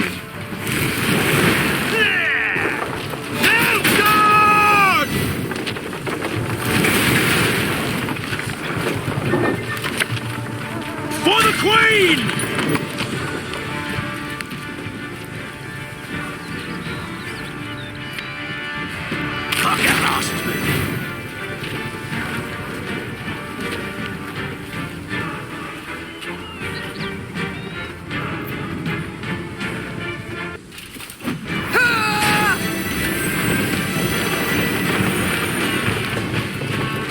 God save the Queen!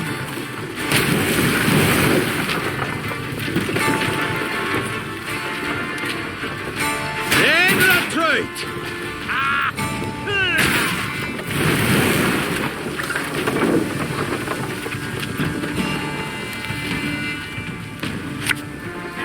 Left, right, left, right.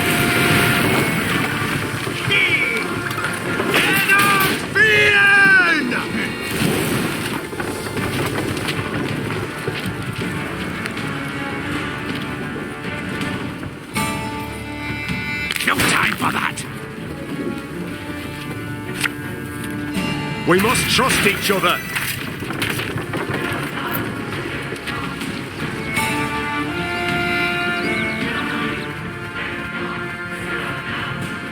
Go, pop, pop! To the last!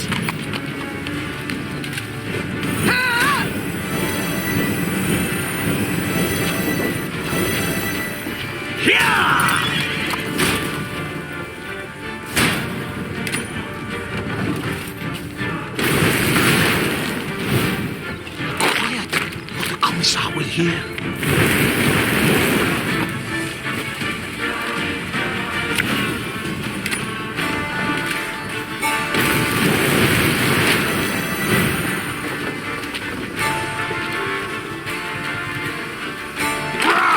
Scheiß! In zwei!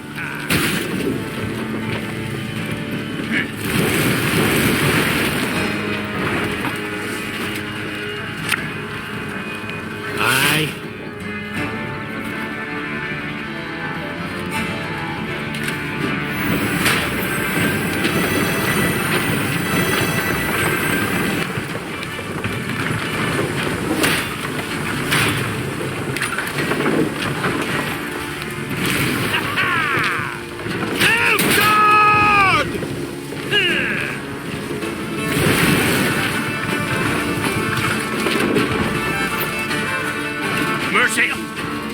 Have mercy!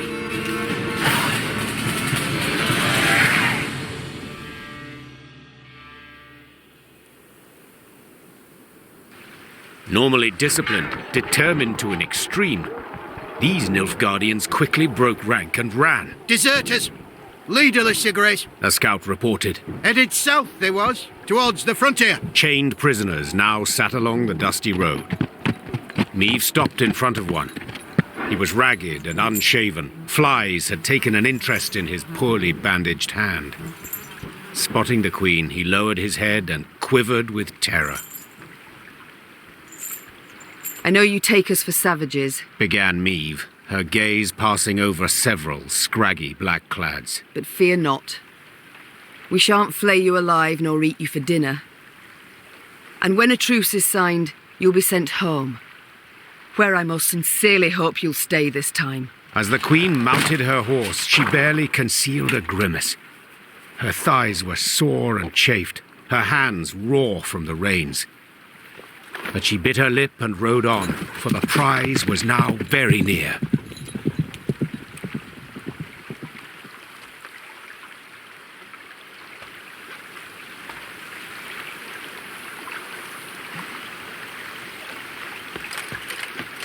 Was in Aldersburg when it fell.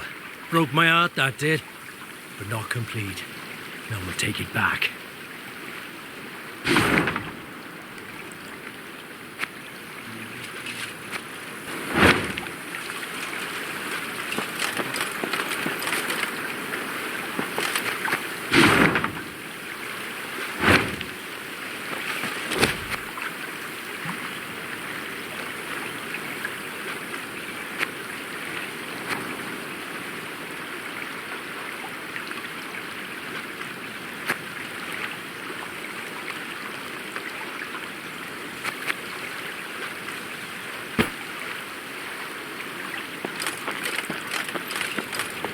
Other kings could learn a thing or two from you, Your Majesty.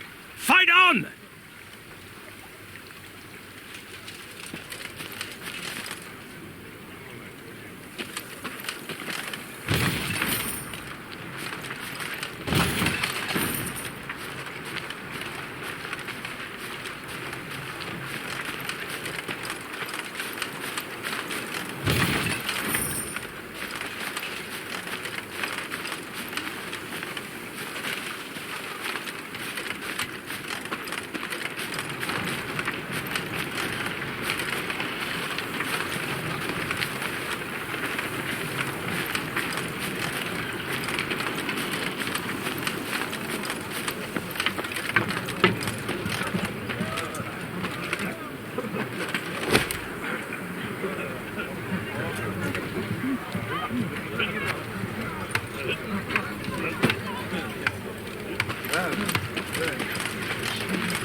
The good mothers guided you to victory. Nilfgaard angered the gods. Too much pride in them, not enough humility.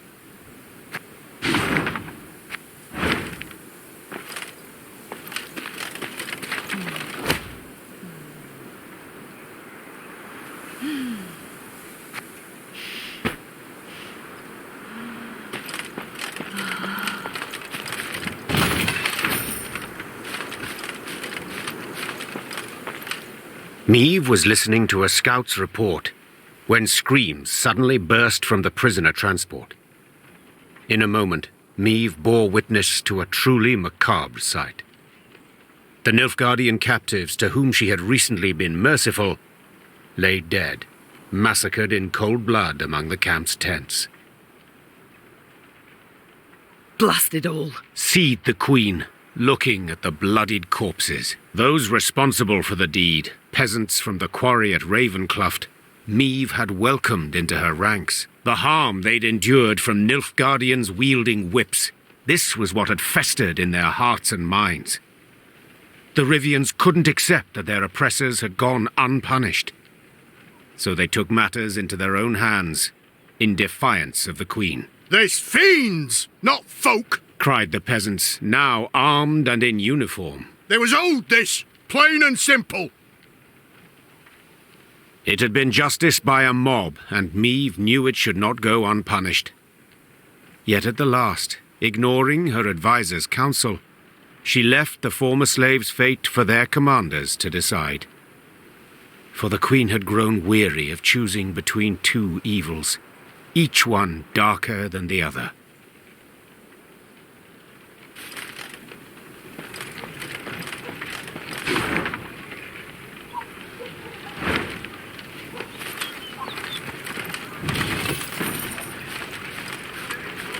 Long live Meve! Long live the Queen!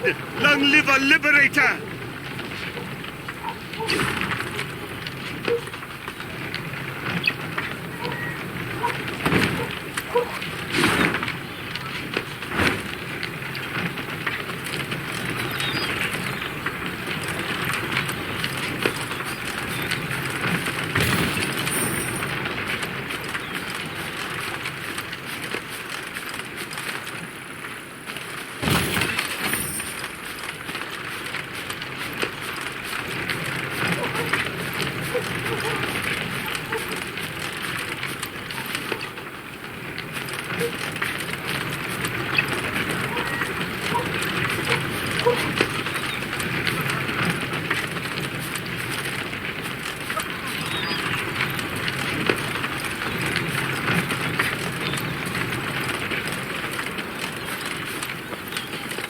Meve noticed one of her scouts, a certain Corporal Larkin, halt his mount and train his gaze on the woods. Your Grace, I thought I heard something, could have sworn. A whisper, maybe, but... nothing now. It's all gone quiet. I think I might have imagined it, in fact. Imagined? Meve placed her hand on his shoulder. No one has sharper senses than you. If you claim to have heard something, it's worth a closer look. Corporal Larkin saluted, then rode past the trees. Suddenly in shadow, he keenly scanned his surroundings. Something caught his attention.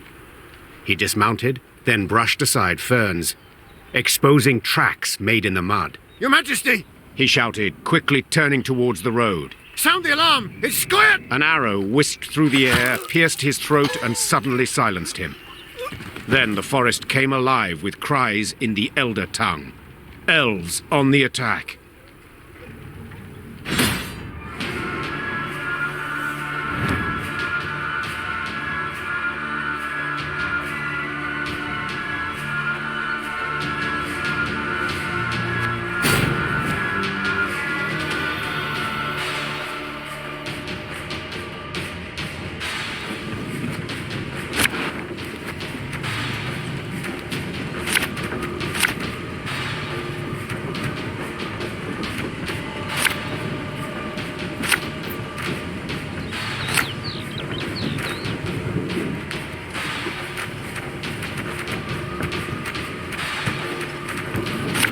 It's a trap!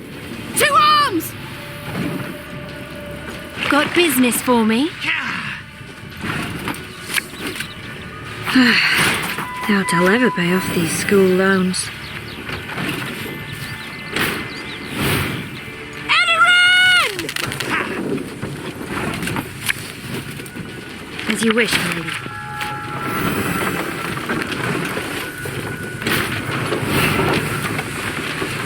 Nay, the one thing you missed. There's a time to reap, a time to sow, and a time to die.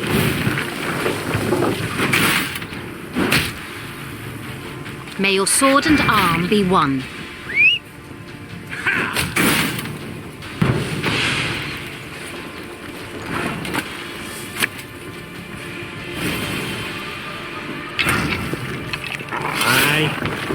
Arbalist to your command.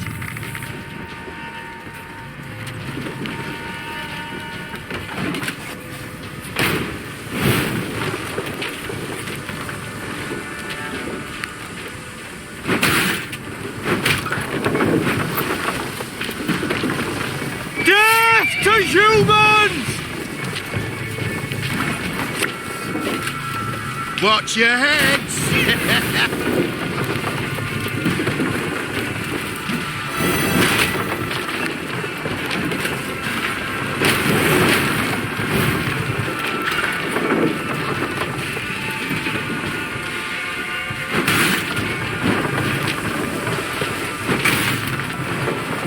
shall not fail!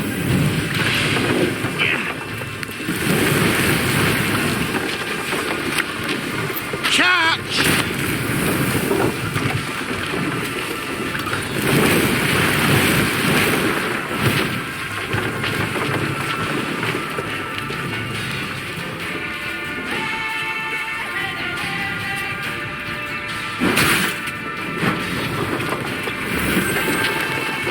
None shall tread on us!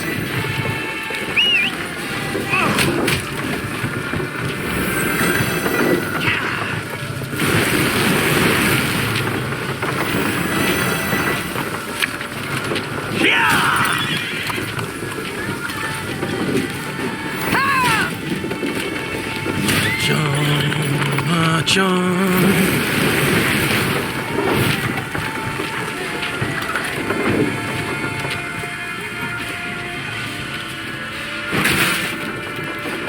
We ought to help one or the other.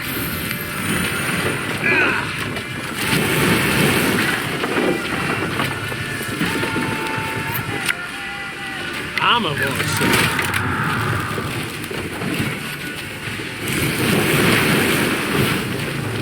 The storm is coming. Let's enjoy the weather while we still can.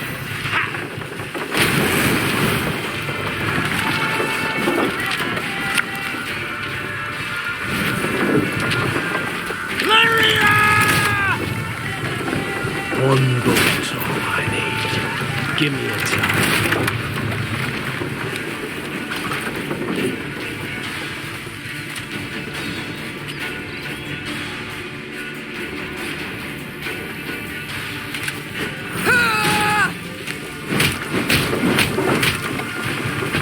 For the Queen!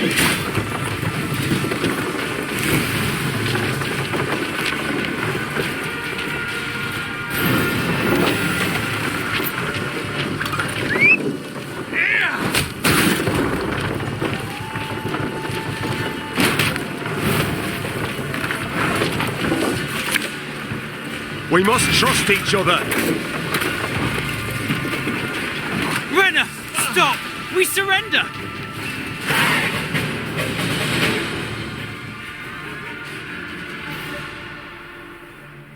The Sqoyatel fighters stood no chance against Meve. When the sounds of battle finally ceased, the Queen, victorious, tossed aside her arrow-studded shield. She then ordered the commando's leader brought before her. She'd expected a ranter who would turn up his nose, spit in her face, and cry, "Death to all Dwan!" But the bloodied elf before her was no arrogant firebrand. He averted his gaze, and his lips gently trembled. Youthful you look, elf. How many summers to you? 30? More? 27, my lady. 27. A wonderful age. A shame to die so young. I beg you, Renna. For mercy, I ask. If not for me, then at the least for... Mercy? You jest. You wait in ambush, come at us like bandits, and now you dare ask for mercy. It was no ambush.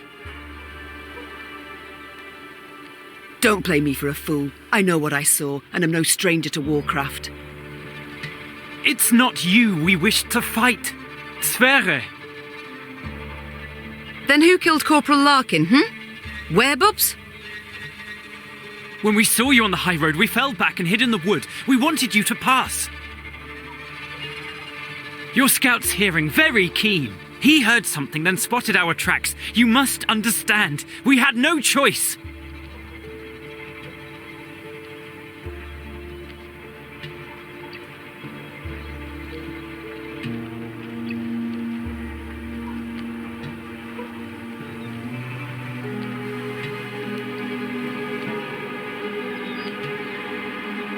You know you might have surrendered. Like Tristan's commando. Is that what you mean?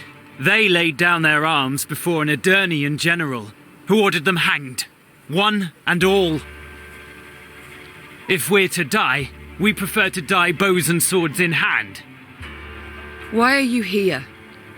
Were you to rescue Ebdahi? Rescue someone? No, Renna. We flee. The Nilfgaardians have realized they'll lose the war and have renounced us.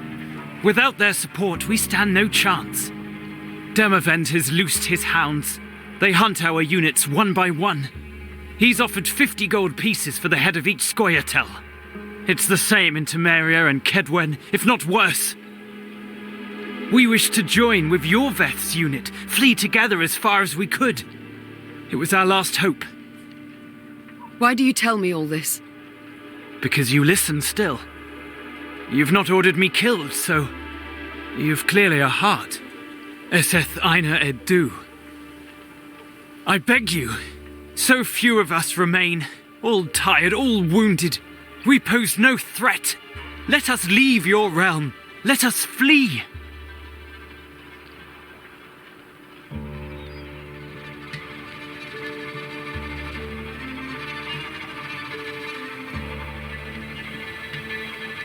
Enough senseless killing for one day.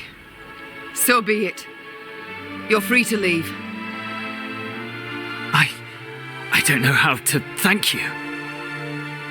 Make certain I don't ever regret this decision. 'Twould be thanks enough.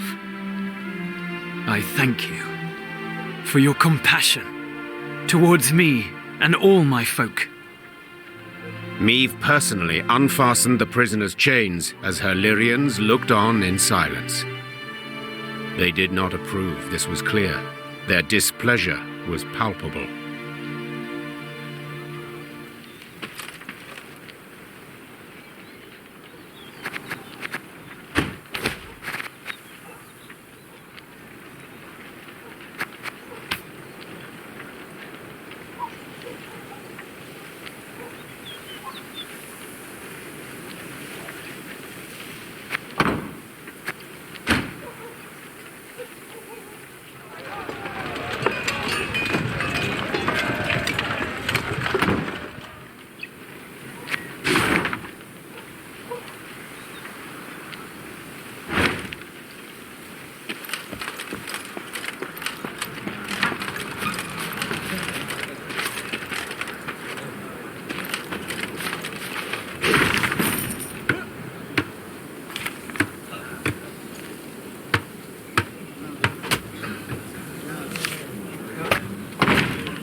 You treat yourself to our new view for a better future through and through.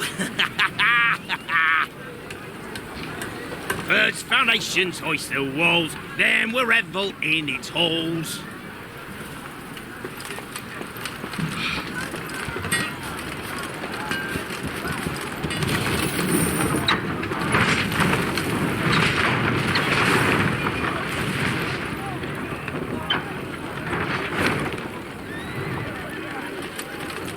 It'd be an honor to fight at your side, Majesty. Side by side, we'll kick those black-clads across the Europa.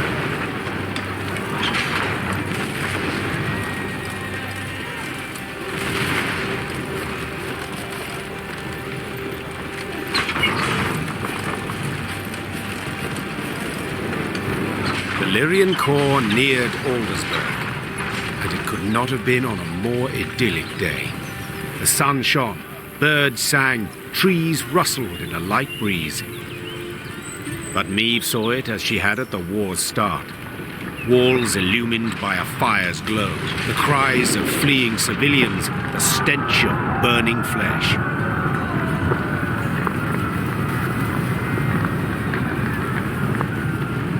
As on that day, Aldersburg was under siege. Yet this time, Aedirn's flags fluttered in the field, while Nilfgaard's tattered sons crowned the fort's towers. The Queen found Demavend's tent without difficulty. Made of sheets of silk edged with silver thread, it positively shone. Seems the realm's restored to a virtuous path, muttered Meve.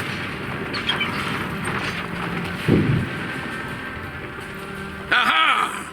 There she is! Queen Meve! Savior of the North, the Sun Slayer.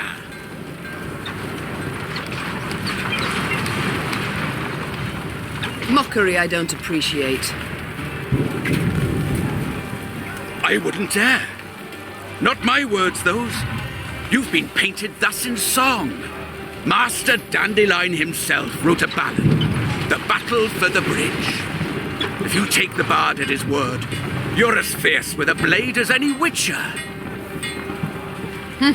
Is that jealousy I hear? To be perfectly honest, Meve, it is. For I hadn't the pluck nor resolve, and when all the North tuck-tail went to shite, you alone stepped up and bared your fangs. Let it be a lesson for the future to us all.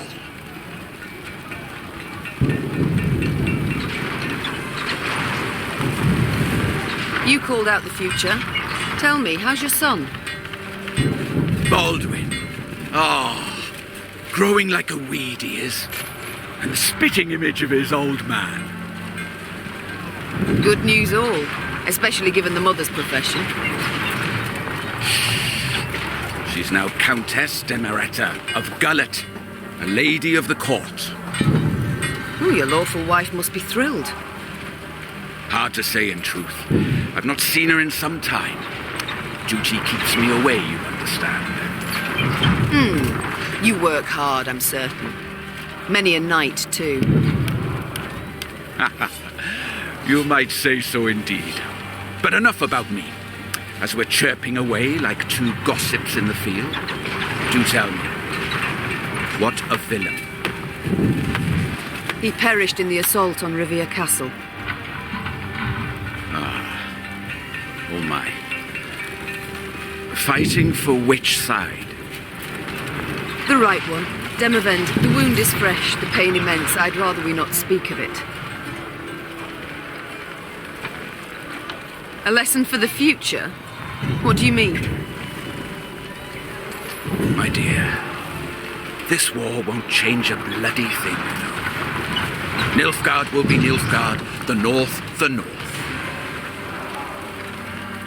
We'll sign a truce, the Blackclads will turn tail towards home, but the old borders don't satisfy a soul. I'm perfectly satisfied with them, thank you. And I just wish other folk would respect them too. You're one hell of a warrior, but you're no strategist at all. Your perspective, you've got to broaden it. Nilfgaard, we cannot allow it to regain strength and spirit, else we'll face another invasion within a decade or two. Measures are required. Preventive, preemptive, whatever the learned call it.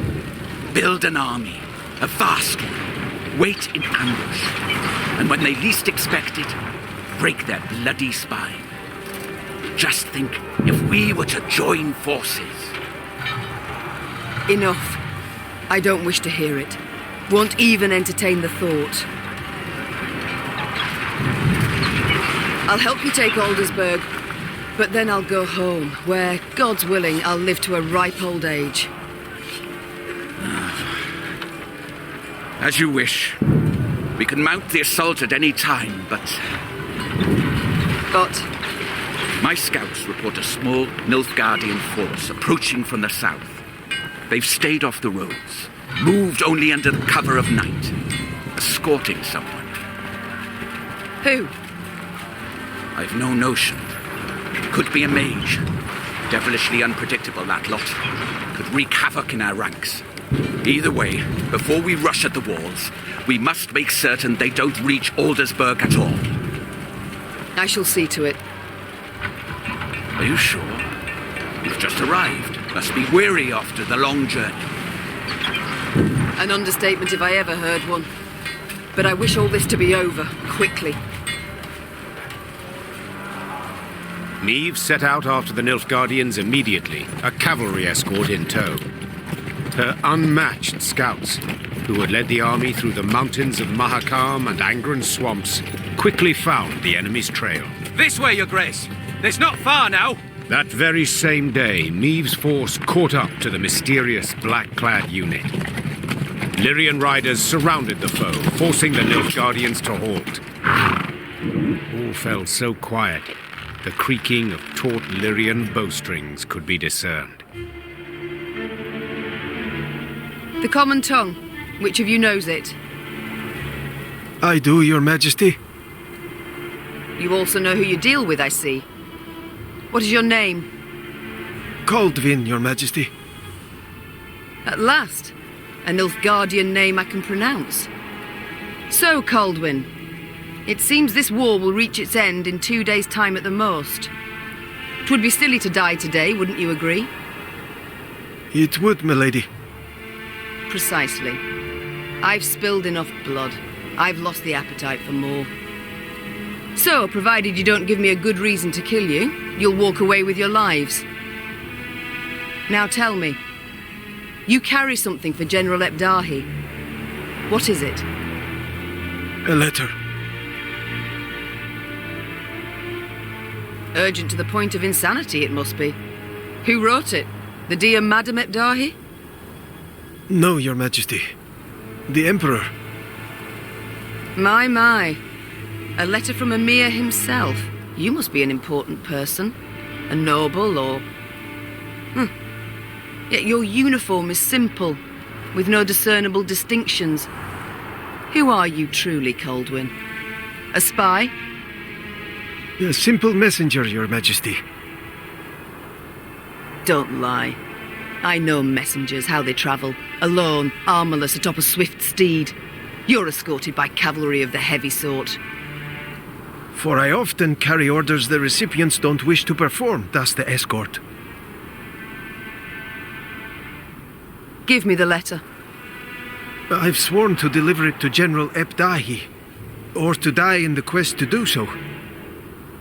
Oh, very well. My translator shall read this letter, then return it to you. You shall break no vow, and who knows, you might even survive. And if I refuse? Guess. So be it. I accept your offer. Meve's translator cracked the seal and read. And as he read, his eyes grew wide as saucers. Then he whispered in the Queen's ear. Truly, and you're certain you're not mistaken. The wonders of this world. Kaldwin, consider this your lucky day. I allow you to complete your mission with one proviso. And that is? That when you hand him the letter, you will give the General my regards. As Kaldwin and escort set off towards Aldersburg, the Lyrian soldiers looked at their queen with disbelief. To leave a Nilfgaardian to fulfill a secretive task. Meve failed to stifle a rather mean laugh. They'll understand tomorrow, she thought. General Ebdahi had prefaced Lyria's and Rivia's invasion with a series of arrogant demands. The Nilfgaardian had been impudent, as he had felt sure he'd achieve a quick and decisive victory. Yet several months on, he too received an ultimatum. One signed by Emperor Emir var Emreis himself. The missive was concise and left no room for interpretation. With General Ebdahi dead, the Nilfgaardian army descended into chaos. The kings of the north, united, took advantage and struck at the foe. Their victory was complete. The Nordling forces cheered their commanders and monarchs, but for none so vehemently as the one queen among them. Many dream of achieving the impossible. Meve had done it. Through wit, determination, and boldness, she had thwarted the Nilfgaardian invasion. The queen would rule for many more years. Stern, yet ever just. So a lass saved the north from the Blackclads? That is one way to put it. Well, I'll be damned. And a chap. She find herself one in the end? Leave it be. Bloke's been spinning the tale all night. Story's done. Time we got some shut-eye. Yes. Particularly as we've yet a long road before us. Phew! Throat must be parched as old leather after all that. Except, I'm itching to know what happened to the lot of them. Reynard, Gascon. Very well. Whom shall we start with? Willem? A pawn, a tool in others' hands. Most, if not all, had seen him thus. Yet in the end, he proved his worth soundly. Though he'd started the war a traitor, he perished in the fray a hero, and would be remembered as such. Having settled in Rivia, Gascon embarked on a life worthy of his new title. In doublet and ruff, he looked to his ample fields and livestock in daytime, attended banquets and feasts come the eve. And then one night, he grabbed his bow and quiver, saddled his favourite mount, and disappeared without a trace. As news of the Nordling victory filtered south, Nilfgaard's inhabitants greeted it with disbelief. Returning Imperial soldiers told stories of Lyria's cruel queen, who murdered prisoners and sullied sacred laws. They referred to her as Gvaeldet, the bloodthirsty one. Once the Sqoia'tael had withdrawn from the northern realms, non-rebel elves and dwarves emerged from the woods. Though they returned to their homes in human communities, they lived in fear of their neighbors, aware that the next massacre would eventually come. And Meve? As I said, she ruled with an iron hand, not fist. Ever alone, ever strong, dousing dissent with commanding gestures. She was beloved, I've no doubt. Yet her subjects always breathed easier when her gaze moved on from them to someone else. And now, if you'd allow me... Of course. Leave him be, lads. Let him get some rest. Till the time comes for the next tale.